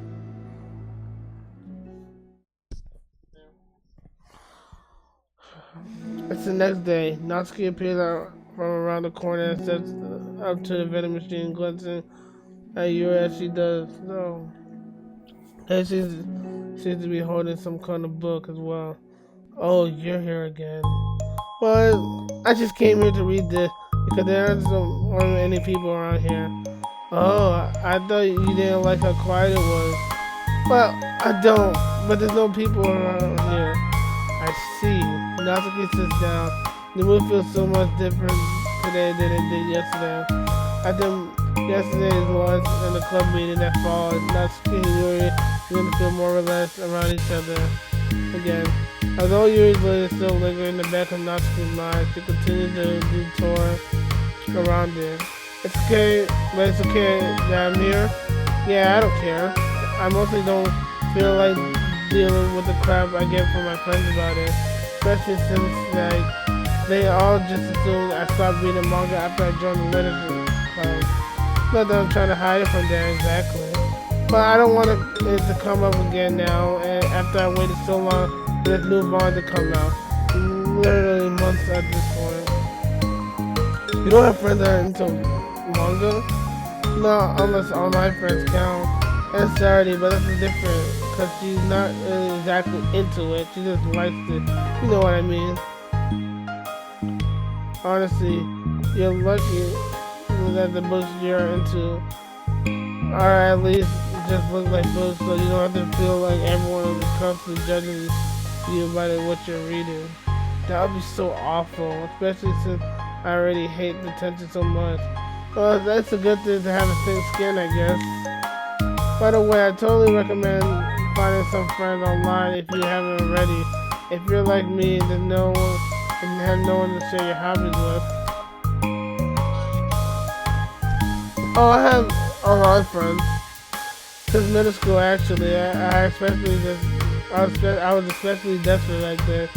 It's somewhat embarrassing to reminisce about those days. Sometimes I feel like the memes from a few years ago would have benefited from a good smack across the face. Oh, whatever. We all just stupid kids back then anyway. Some of the papers I wrote, thank God I used sodium. I liked it at the time, and I got a lot of fulfillment out of it. And plus, I can look back and say with confidence that I've become a better person since then. I don't think it'll change anything. I wonder if a few years from now we'll think the same thing about our current selves. Probably. That doesn't make you uncomfortable? No, of course not. I don't care what other people think of me. Especially someone who doesn't even exist yet. Alright, here. Let's keep raising her hands and face. Unfortunately, she stopped throwing cheese. That's me for the future, coming to terms with me right now. And ow, I didn't mean to do it that hard. Yuri doesn't really to react. But then, to Natsuki's surprise, Yuri shyly looked the other way before lifting her hand and doing the same thing to herself, loudly smacking her cheek. She turns red and stares at her lap, and unable to hide a smile, as though it was really a funny joke. Oh, that's what I'm talking about. I didn't know you had it in you. I don't even know why I did that. Maybe I thought it was really funny. Sorry, I keep distracting you. You say you were looking for to read it, but I keep going on about all this nonsense. I'll let you get to your reading. Oh, right. I guess I'll do that then. The conversation ends quickly and Naoki opens her book. The two of them read silently for the remainder of the 1 hour. For the whole time, Yuri feels distracted by a twist of regret over having so objectively forced end of their conversation.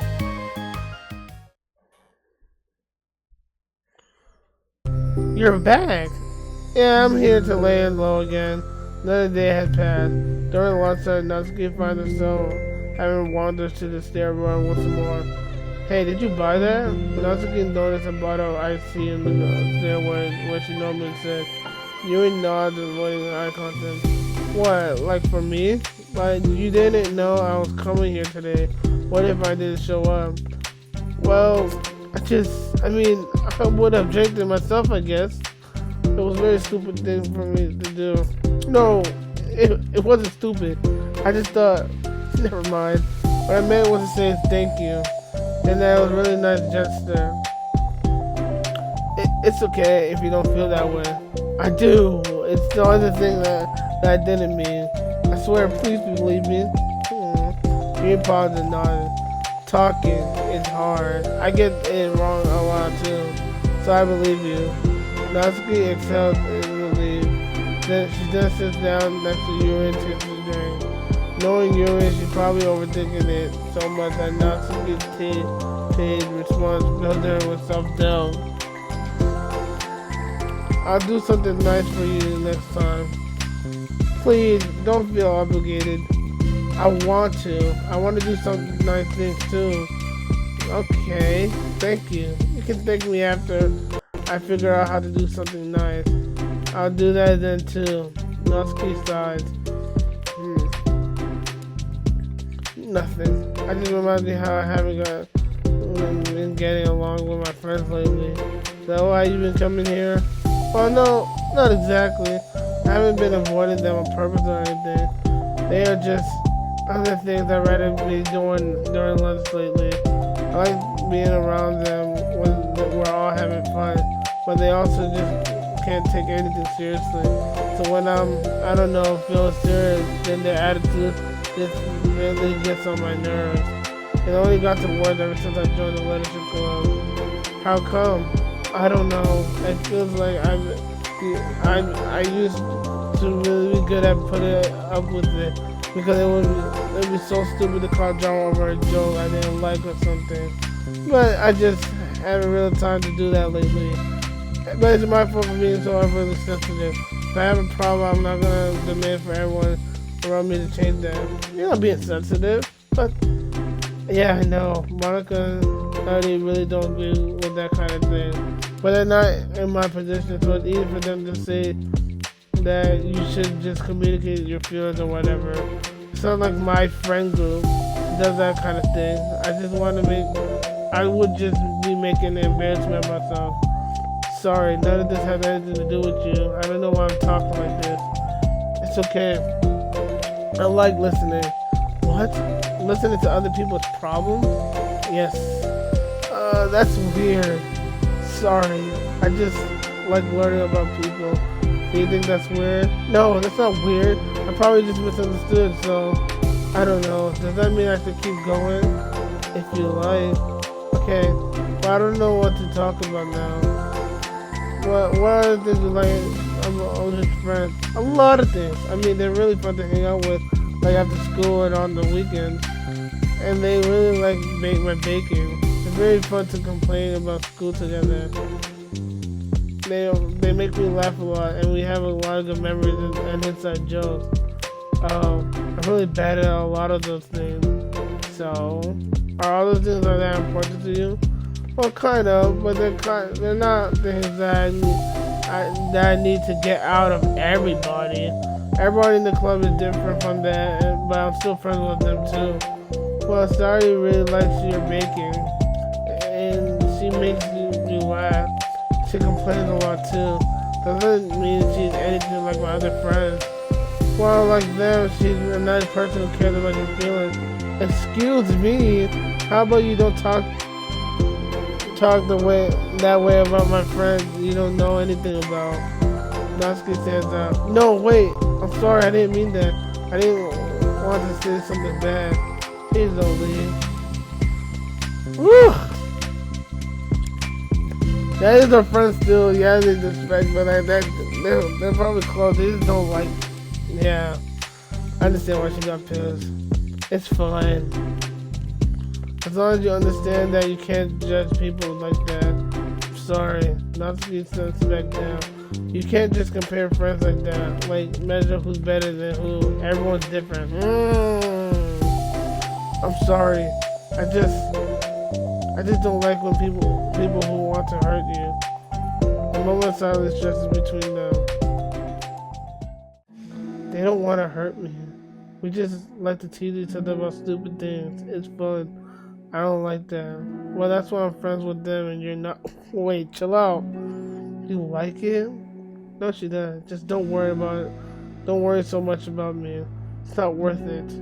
Sorry. I wish I knew how to help with social conflict, like how Monica can. She's good at these kind of things. Not really. And I don't always want to help. Sometimes it's just stuff I have to deal with myself. That's what Monica and Sardi's never seem to understand. Sometimes all you do is look at them wrong and they'll be like, oh, what's wrong? Is everything okay? I just want to mind my own business sometimes. I can decide if I want to talk about things. The only one who understands that is you. Ooh. So you really shouldn't be so hard on yourself.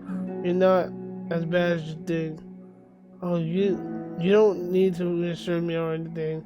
I mean that. Plus, it makes sense that someone who doesn't talk a lot would make a good listener. Thank you. You're also nice.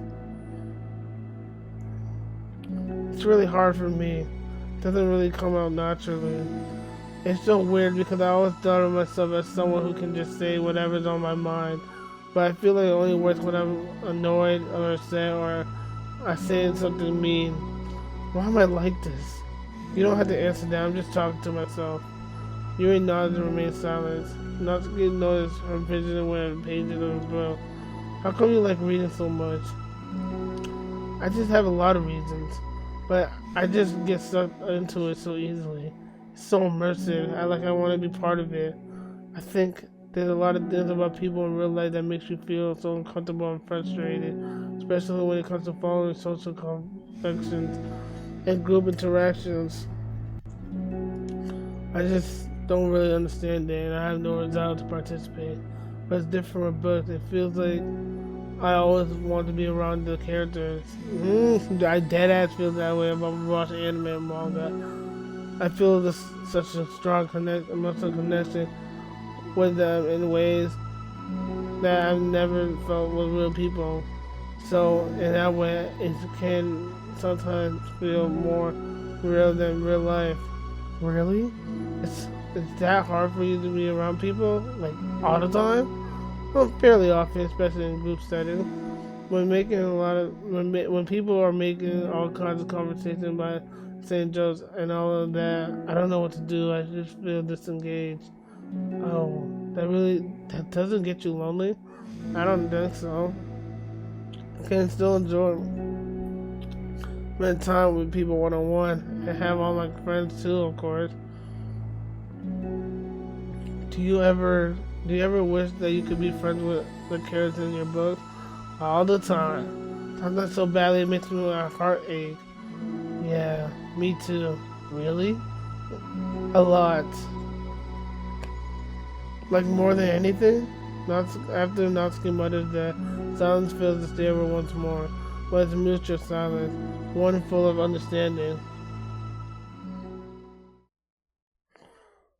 They really are similar, despite how much they seem different. They really are similar to each other. Final part. Hey. Oh, hello. I almost thought you weren't coming today. Yeah, well, lunch is already more than halfway over.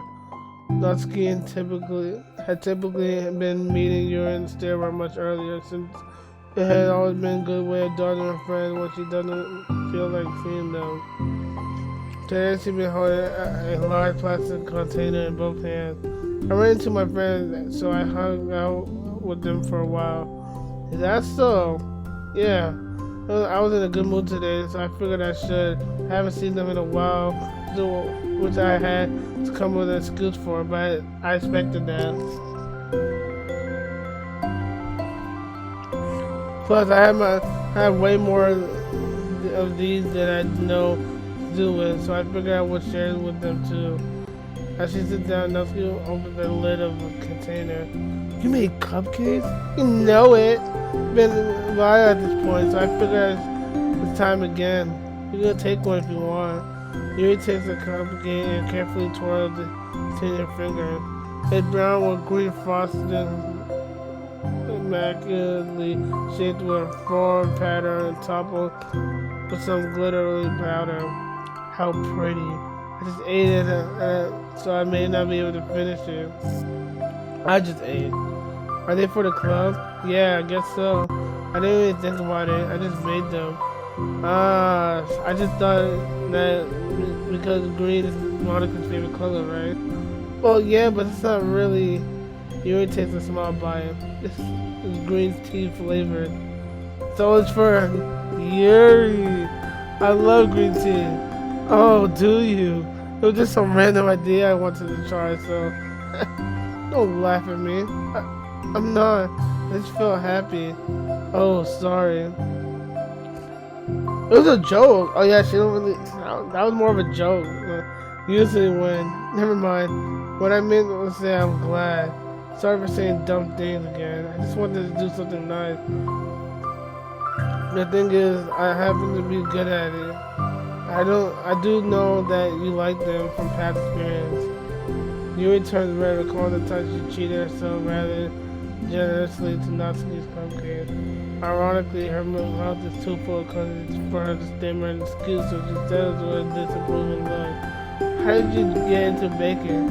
Oh, well, I don't know. It all kind of just seemed to appeal to me.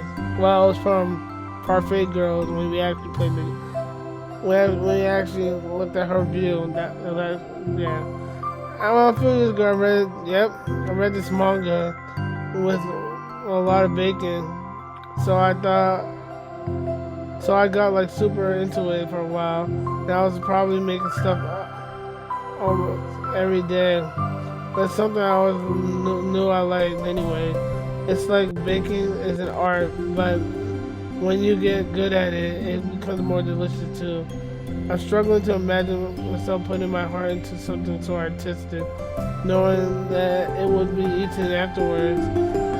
Yeah, maybe you're too practical for it. I think I prefer to be more me on the receiving end. That's my other favorite part about it. It's something I can do that makes other people happy, like unconditionally. Everyone is so thankful in the moment, and in the moment you get to be like a bringer of joy. I don't know, it makes me feel valued. Yeah, I guess that. So you're able to make up with your friends today? There wasn't really anything to make up with. We weren't fighting or anything. You weren't? Maybe I misunderstood. It only turns to fight if I lose my cool, and that's just unnecessary drama. It only makes things worse. So they're not going to stop? I mean, it only happens sometimes anyways. Just the way they are. I'm the only one who ever had a problem with it. So it's not worth it. Especially since I have somewhere else to go now when I don't have to feel like hanging out with them. Oh, I see. The cookie's empty foil wrapper audibly crinkles as Julie clenches her fist. Oh, she's pissed. I would agree, like, you can't be doing this. They're disrespecting what you like. This is just terrible.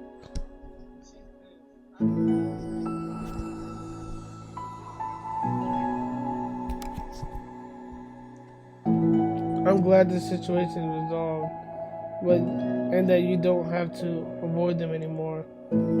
Yeah, me too. Wait, that means you're not coming here anymore?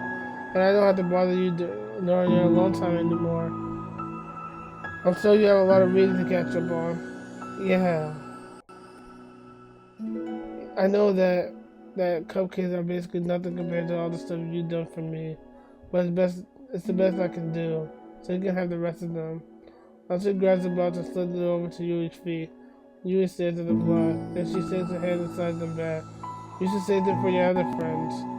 But I made them for you. That's good voice whined as she protests. I know. I like them very much, exactly as you thought. You succeeded. But I know you care about making your other friends happy too. And if this is the way you know how to make it happen, then I'm not gonna take it away from you. No, they weren't. They were for making you happy. You make me happy? You're worth more than cupcakes to some people. That's why they want to spend time with you and be your friend. Without warning, tears pour on Natsuki's eyes. She pulls from her knees to the chest and starts sobbing into her arms. Natsuki? You're such a bad person. Yuri stammers and feels pain. I didn't mean to say something bad. Natsuki shakes her head and wipes her eye. You didn't. I just... Natsuki tried to choke back her sobs but struggles to speak through them. I just really hate myself sometimes. And it feels so wrong when you say those nice things to me.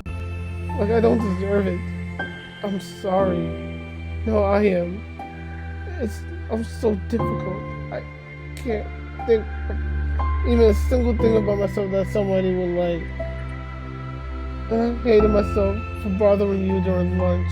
I just thought it was my chance to be a good person, like to be nice and do things you wrote in the letter. I knew that if I tried in the club, Sardi and Monica would be super annoying and make a huge deal of it. You know, I think a lot of the negative things too about myself. I never felt like a good person. I always scrutinize everything I say, and later I feel like I said all the wrong things. And I just spend so much time thinking about myself, hating myself, and feeling like everyone else must hate me too. So I understand some of that through my own experience.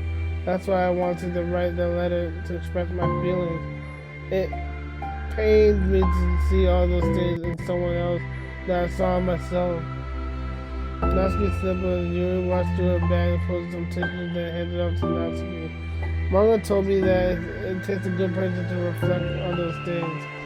The desire to improve yourself, that makes a good person, so don't worry about it so much. Also, there's something you should know. People would like what? Like how you're fun for people to be around. You're not shy, and you know how to make people laugh. You're very passionate about things, and you know how to take the lead. And you care about a lot of people, and just a lot of things. Oh. Well, now you're making me feel really embarrassed. Well, you're the one who asked. Don't you feel? Don't you think I feel embarrassed? Natsuki tried to hide the smile, and then she sighed as it fades. Every time I come here, I always think it's the last time, but I keep coming back for some reason. Is that bad? It's just really confusing. I mean, my friends and I go way back, so ditching them all of a sudden feels like, I don't know. Feels like what? Natsuki's voice get quiet. Maybe I'm scared that they'll get mad at me. I really don't know what to do. She pauses. Yuri stands into the distance, straightening her eyes on the pattern of the floor tile while she thinks to herself. What would you do, hypothetically, if your friends were happy for you instead of mad at you? Happy for what? Happy that your new club is making you happy. Well, that's just not a fair hypothetical. Natsuki says that with a little confidence in her voice. I always told myself that I don't rely on the approval of others to be happy, and I still feel that way, but spending time with people who put me down whenever I don't have their approval, that's probably what makes me feel so confused, because I feel threats and other things that should make me happy. So no matter what, it's like I have to be unhappy to be happy. It makes my head hurt. That must make it really difficult to be comfortable with yourself. Being made to feel like you're wrong just for being the person you are. It really goes against everything I believe in, doesn't it? It goes against the kind of person I want to be. I'm fed up with it. I'm fed up with a lot of things. Natsuki presses her palms to her forehead, shakes her head. I know what's best for me, but I keep convincing myself out of it. It's so much easier to be comfortably unhappy than it is to do something so scary. To do what? You know, to end it. With them? Oh, I was worried about another thing. Natsuki nods. Yo, it is hard to end the friendship. But I was gonna say, you should drop it. It's disrespecting you for what you enjoy. But you've been friends from day one. It's definitely hard. I didn't think you were actively considering that as an option. I wasn't until recently. It's just one of those things where like, it's been a certain way for so long that you get used to it. Like, so much of you have gotten into it. So much that it feels like that's just how your life is. And throwing it all away is throwing it all away. And throwing it away, it's like throwing away such a big part of your life. It makes you feel sick to think about it. Natsuki sighed. It's just really scary and terrifying. What are you scared of? I don't know. A lot of things. Like being alone. Not having anyone to talk to or hang out with. Not being able to replace what I have with them. And I don't want them to hate me. And I'm scared they'll hurt me for going against them. Physically? Not physically, but Yuri clenches her fist. Natsuki? What? If anyone even thinks to cause you harm, I'll unleash hell upon them. Natsuki starts in the laughter. Don't laugh at me. Sorry, I liked it. That's all. Oh, well, I meant it. I know you did. Natsuki gave you an endearing look. I needed it. As the concert lasts, Natsuki again slides her box of cupcakes over to Yuri. Just take them, okay?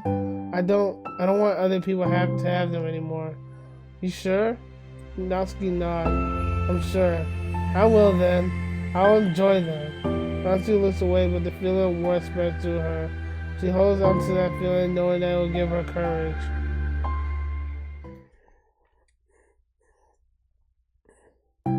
Ah, you're here first today. You brought reading material. Natsuki is sitting in a usual spot, this time holding the volume of a manga where lunch sits beside her. Yuri sits down as well and opens her book. It sucks to be when a good series has to come to an end. That's how I felt about when watching Fairy Tail. Love that shit, but now it comes to an end. It's so frustrating. That's how I felt about Gintama too. I love it. It hurts.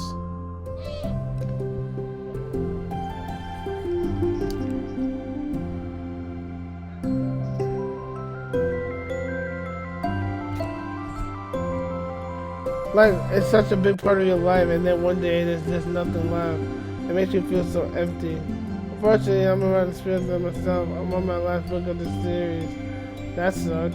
But there's also something satisfying letting the story conclude.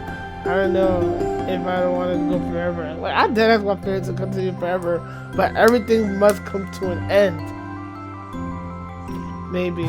But there's some things I wish I could. On the other hand, have you ever read something that overstayed its welcome? Yeah, definitely. Oh shit. Some enemies are just way too long. They should have just been in there.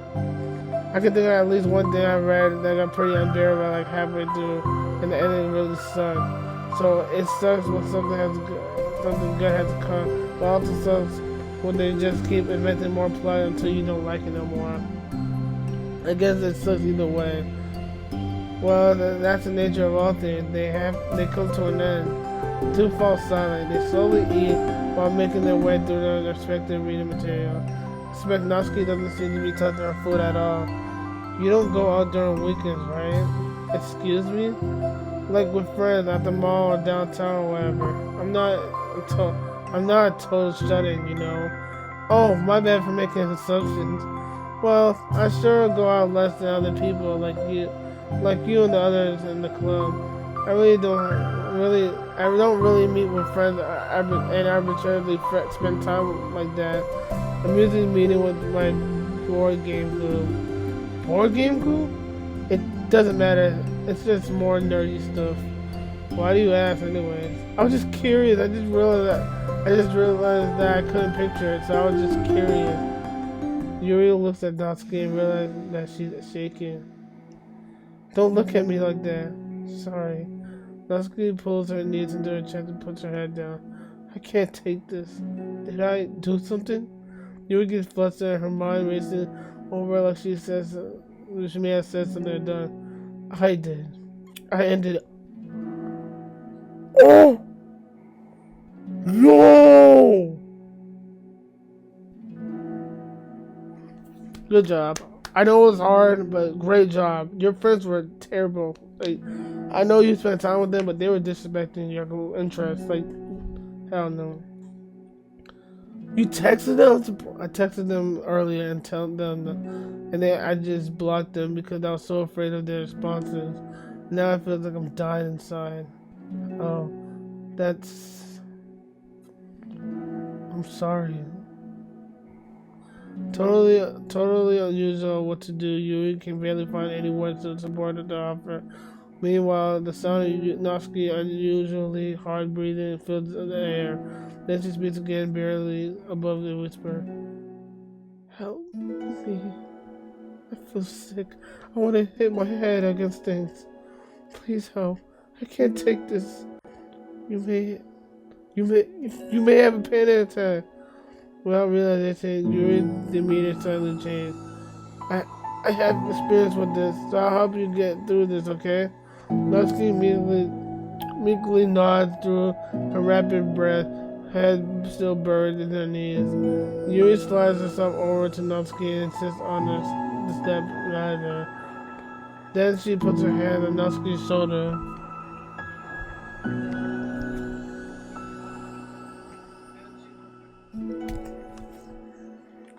Can you feel my hand?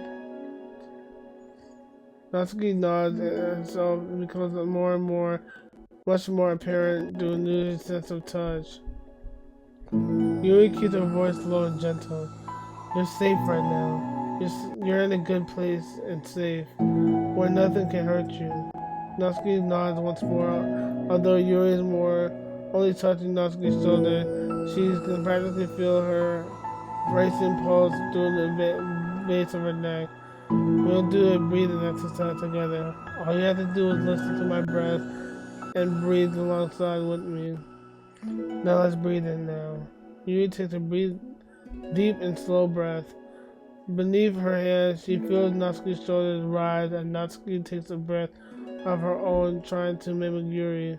They exhale together, although Natsuki's breath shakes out on the way out. That's good. Let's keep going. No, what's wrong with me? Fuck. Damn. I should have got to my head. I was just fuck. Yuri breathes in once more. Natsuki joins in. They continue like that for much few more cycles when Yuri closely monitors. Eventually, Yuri feels Natsuki rest more of her weight into Yuri's palms. Let's focus on the physical world.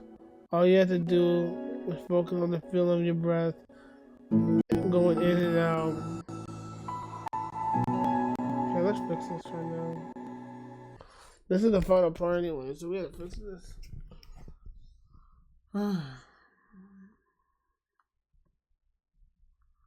Holy shit.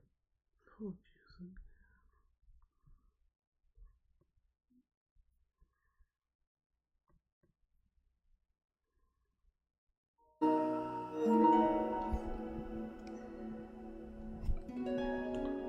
oh my gosh.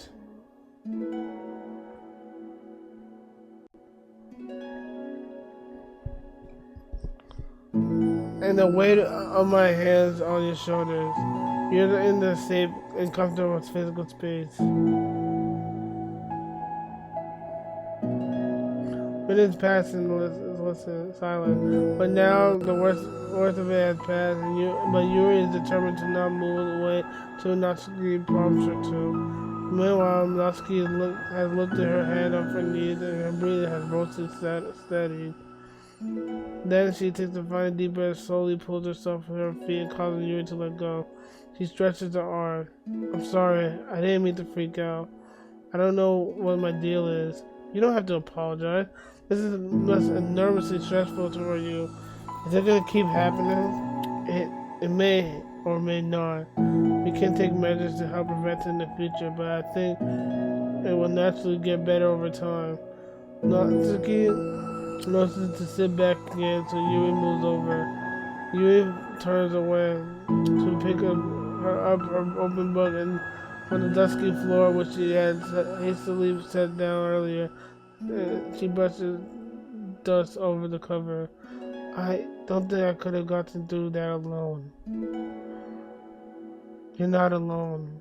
Feeling shy again, Yuri speaks on her own laugh. From now on, you don't have to do anything alone. As she says that, Yuri tenses up. It's weird for her to be so openly share her thoughts, but something about Natsuki, of all people, makes her feel so much more natural to do so. For us, like Yuri, Natsuki is so timid and uncertain of herself. Natsuki does a great job at hiding it, that it takes so long for Yuri to finally realize it.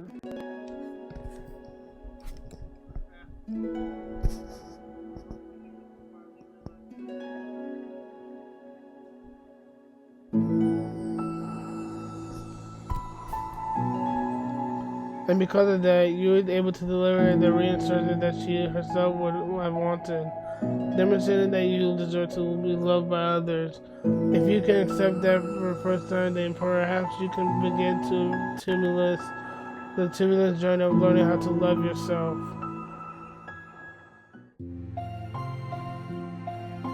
Do you really mean that?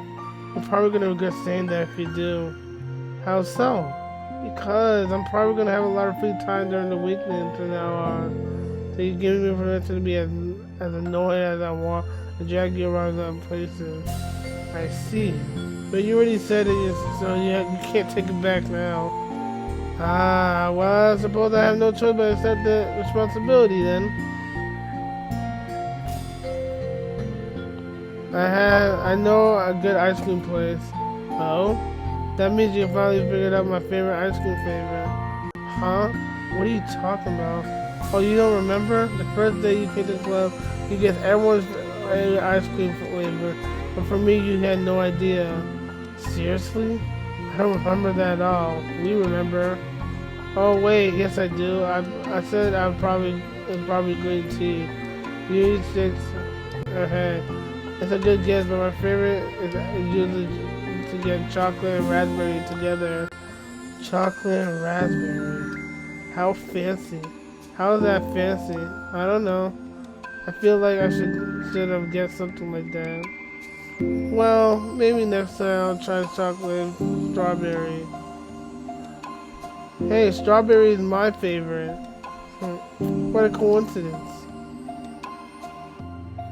I think it helps to have something to look forward to. Still have a sick feeling in my stomach. But it's easy to convince myself that I did the right thing. Is there anything better that I could have done? Not that I know of. There's nothing that will make this easy for me. And you already did more than I thought anyone could. Come to think of it, we never talked about that letter you wrote. But I feel like we're way past that at this point, so I don't even know what to talk about. I think it helped me understand my needs a little bit better. The way I like to be treated. The kind of friends I want to have. That's the way I want to start coming together here in the first place. Even though I was so scared of causing more problems. I thought it was such a coincidence that you ran into me here initially. Oh, well, not exactly. What do you mean? Nothing. You wanted to go to her. I may have tracked you down first with the help of authority. That's what you said. I was shy, okay? I wasn't ready to, whatever. You know what I'm saying. Well, I guess I'm glad you worked up the courage. Even if it was in your own way. I can tell that you've been making a lot of difficult decisions. It's brave and it will make things better in the long run. I think anyone would be proud of you for that. Anyone? You mean like you? Yes, like me. You know, I could get used to this. As long as you don't tease me up too much. Fine. Just a little then. That's fine. I know how uncertain everything feels to you right now, but I really do think that good things are in store. Those are my honest feelings. Thanks. It feels nice to be reassured. The two girls continued their conversation through the reminder of the lunch, and a new feeling hangs in the air, a feeling of greater certainty in their path forward. In just a few hours, there will be another literature club meeting where the four club members will happily spend together. Each of them, all with their own special qualities, have something unique that they can deliver to one another. Throughout friendship and literature, the club meeting members will continue to grow and find their new happiness together. The end of each chapter is the start of the next. You would think that to yourself. Since she's about to finish her long-running series, it would be best to start a new book lined up. Perhaps this weekend would be a good time to visit the bookstore together. Yo, the side stories. Oh! The last one equals? Oh, they blanked. Now I have to actually... I gotta finish it off. I thought we were done. Holy shit. Oh my god. This is gonna be long as hell. What the fuck?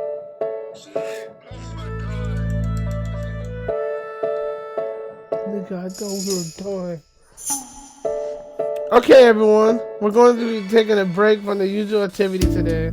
I was thinking since people are starting to talk about the festival, it's a good time for us to go over the general direction of the club and all of that. I think it'll help us figure out what we want to do for the festival, you know. Is this like a year before I joined? Or is this... Yeah, it has to be. Or is this a place where I didn't join at all? Oh, Sardi and I already came up with a good plan. Really? For the festival? So the plan is this, okay? You and You and Yuri collect the information ahead of time. Which clubs and classes are doing food goals. No. Oh, and then we take a map and plan the most effective route so we can get the most of them before the lines get too long.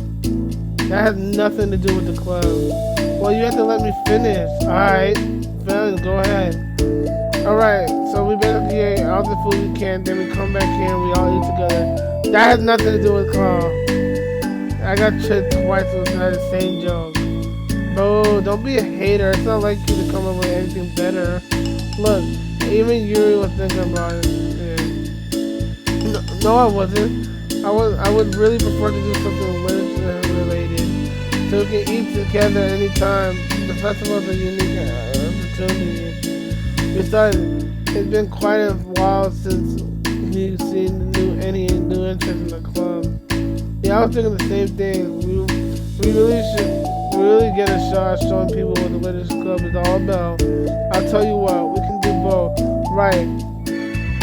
We can make time for your food mission and still put it together a public event. Oh my god, yes! I was joking, but that was a really good idea. I'm glad it's settled. I think the question now is coming with any event that demonstrates everything we can get out of the literature club.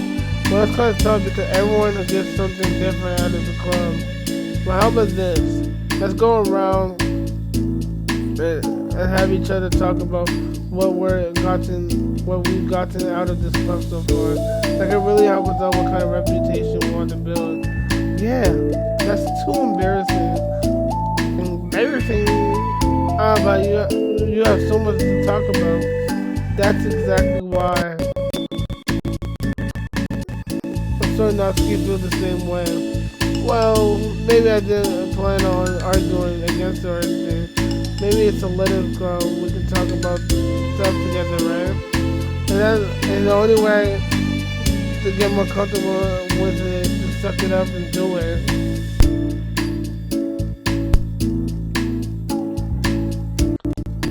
Oh, you're not wrong. I'm sorry for being resistant. It's not good to say suck it up because it sounds like their feelings don't matter. Right, my bad. It's just a habit I need to break. Well, anyways, who's gonna start? I'll start. I was the first to join after all. Wouldn't that be me? No, I want to go first. Fine, you can start. I don't mind. Yay! So, God, it feels like a long time ago. I joined this club because I wanted to have fun sharing poems with people. It seems like it'll be a safe place to express myself, you know? Like, if it just feels like a poem that we can all share about without feeling like I'm burning everyone with my poem. And I thought it would be a really good way to get to know other people too. So yeah, I was really surprised when I walked in and it was just Monica. She was sleeping. Don't remind me of that, good gosh.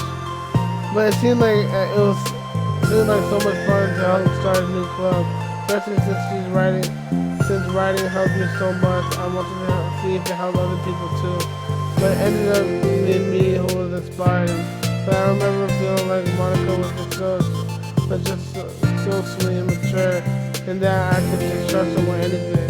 It made me feel a lot less alone.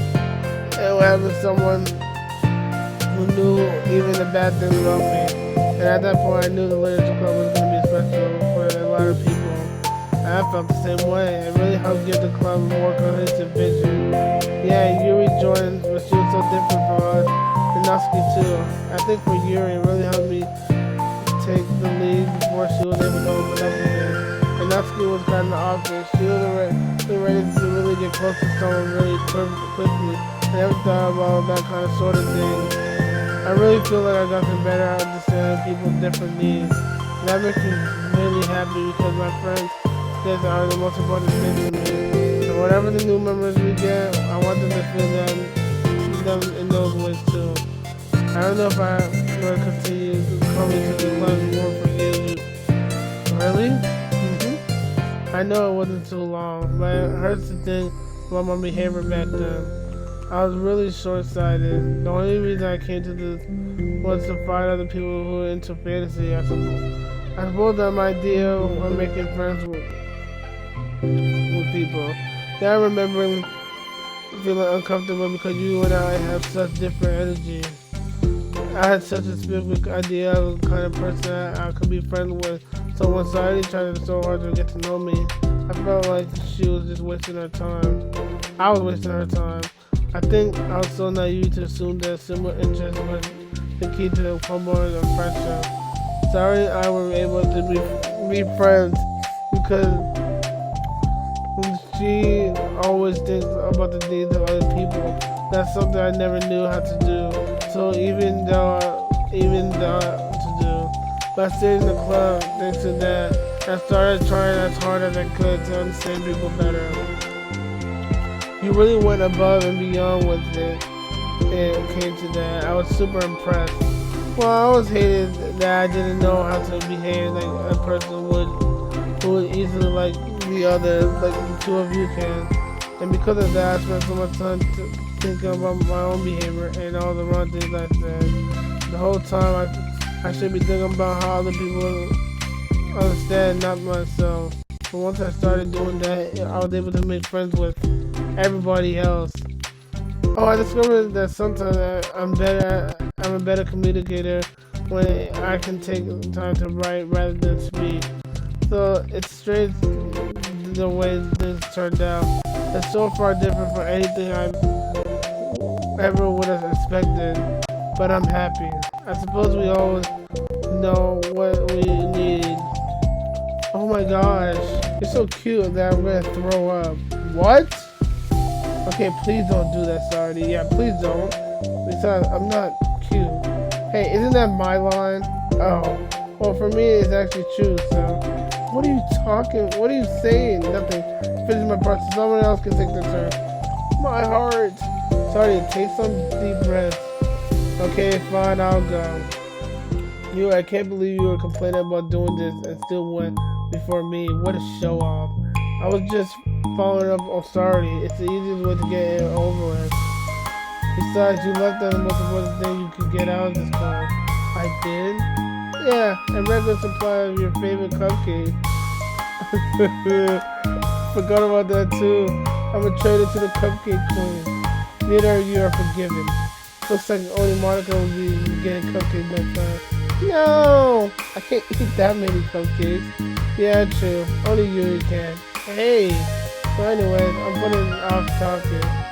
It's kind of hard to talk about this stuff. But I guess when it comes to that, I'm in a much better place mentally than I was when I first joined. That's because everyone helped me realize that I had some really toxic friendships going on outside the club. It was honestly a really painful thing through having to cut them all out. It still hurts to think about it. I'm sorry, Natsuki. It's fine. I knew it was for the best and I was right. I guess for me, it's all about feelings. I was only ever ridiculed for my feelings, so I thought the right thing was to do was to just ignore them. It took me a really long time to realize that it's not really how things are supposed to work. So I guess that's the thing to everyone who took the time to respect my feelings, even when I was being like the biggest jerk. I'm really sorry for being such a jerk to everyone. I really was the worst. Natsuki's voice chokes a little. I love you, Natsuki. I just hate that I was like that. Everyone did so much for me and I could never do anything in return. That's not true, Natsuki. You've done so much more than you think. This club wouldn't be the same without you. I mean it. Remember how judgmental I was when you first joined? It was like I couldn't accept anything other than my own idea of what Literature Club was supposed to be. Apparently that was more important to me than the opportunity to bring you some happiness. You really taught me that anything that makes someone happy is worthy of respect. You even inspired me to start playing the piano. That's something that means a whole lot to me. So there's nothing to put yourself down. Okay, now see wipes her tears. You helped me a lot too. It was so much fun to have you around. And you helped me become a better person. Having a problem doesn't make you needy or inconvenient. Maybe there's something that needs to be better for you, and you always deserve that. I agree. Seeing us have some same struggles made me a better person as well. I wouldn't want to change anything for our time here. I don't think any of us would. I'm sorry I got all dramatic again. That's all I wanted to say, so Monica can go now. Hey.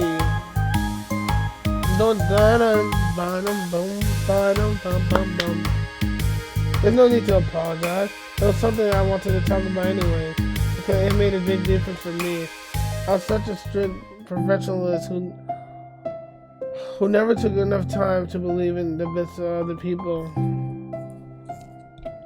But everyone kept proving me wrong, and I made a mistake multiple times thinking that my way was the best for everyone, or thinking that I needed to solve other people's problems.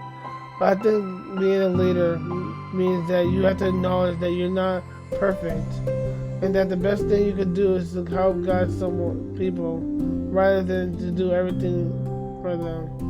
We're all good people. We're all equals. I think the most important thing that's the most important thing I got out of this club. Realizing what that really matters. Sardi, what are you doing? I just thought we should be writing some of these things down. Things about the club that values us. With a piece of chalk in her hand, Sardi writes the word trust on the chalkboard. That is because you showed me that I could trust you with everything about me, not just my good side. Suddenly, Yuri takes a piece of chalk as well. She rests understanding. This is what the side stories are about. I owe you a lot of gratitude to everyone who took the time to understand me, even though it was difficult for expression to express myself. In that case, Monica takes the brother right respect. I thought I was a respectful person, but it took the club for me to realize that there was more to it than I thought, and I'm a better person because of it. I have another one. Saturday word writes balance. Sometimes people want different things out of friendship, or they need time before they're really ready to come close. So it's important to keep things balanced between you and the other person. That reminds me, Yuri writes reflection. I've always been a reflective person, but most of it has nothing more than hating myself for all the things I did wrong. But once I started reflecting on other people and not just myself, a lot of things changed for me. So I think that is the most important one for me. That's great. We have a whole list of things now. Yeah, Natsuki still has to go. But everyone took the charge. Don't look at me like that. Gee, you could have asked. Monica gives her a piece of chalk to Natsuki.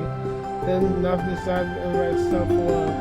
I don't know how far I would have gotten it with it. Yeah, but I feel like things are just at least on the right track. So that's my contribution.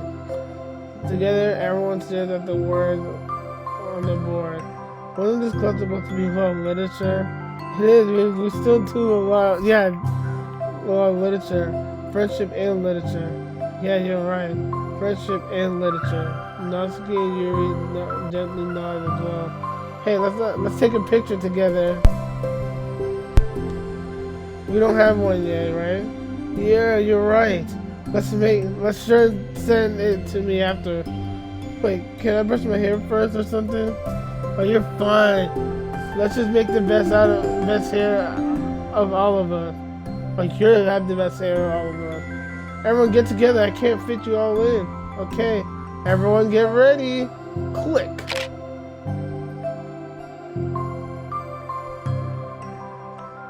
I'm really glad we talked about this stuff. It's really easy to how far we come with only 4 members. Yeah, I have so many happy thoughts right now. We're getting some real good inspiration for a poem. You know, I feel the same way. I kind of want to get rid of some writing done. Me too. I think I would like that as well. Everyone looking at me again. I'll do it, but I might not feel like sharing it. That's okay. The four members of the Literature Club disperse and return to their decks, each equipped with something to pen. Noski and Yuri giving each other a quick glance and start writing immediately. Sardi stretches and then does the same. Monica left tapping her pen against the paper, unsure where to start.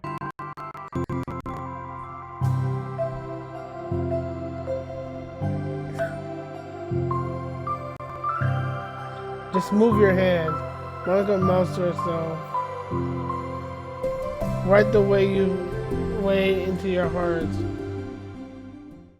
Her mind is full of thoughts, memories, and inspiration. Monica navigates past her mental barriers and begins to write.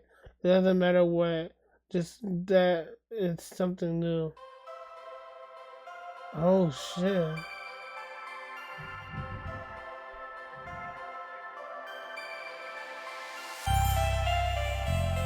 Woo! The OG music! Doki Literature Club Plus. I am not gonna lie to you. This game was not that. I didn't even expect this game to be so emotionally great. Honestly. The side stories are definitely way better than the main story, by the way. Not even close. The main story is supposed to be crazy. But like, this is so much more in depth to the story. And it's way better than the original story. So they talked about the festival again. But I want to say this before I joined. Or I feel like it's better if it was an alternate universe. Because like, they talk about the festival again. I don't know. It was a good game though. Well, I want to see how it ends. And I love the pictures, man. This game wasn't bad.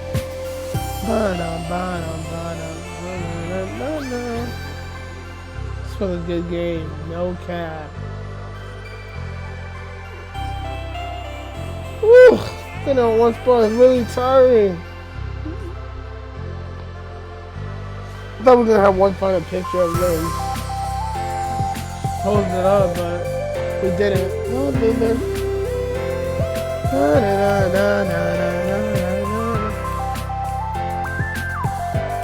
Nah, there's like 2 things, but I feel like I'm done with this game. I know there's probably like 1 or 2 things I could have won in the game, but I'm done. I did everything I should have wanted to do.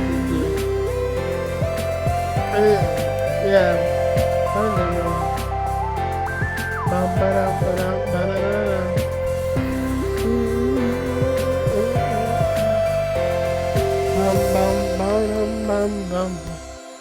Made with love by. Thank you guys for creating this great game. It's a good game. Yep, this is what I wanted. I wanted to see the photo of them. Whew. That would be flick. Friendship with nature. So now I finished all this story, and honestly, I'm done with this game. It'd be so funny if this game had a sequel. Like,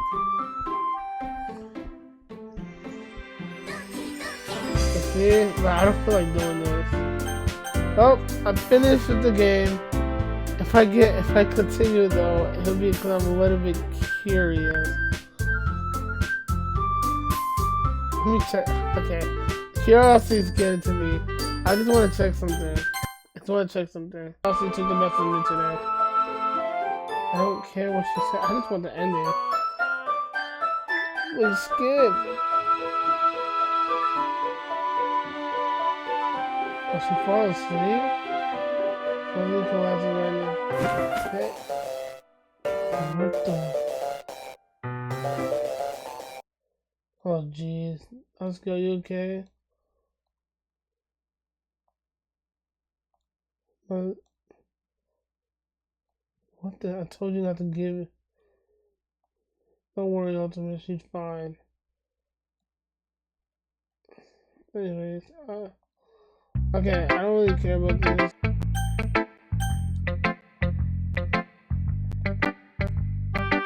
Oh, I don't care. What is is she writing? Why did you come? Why did you come and read with me today?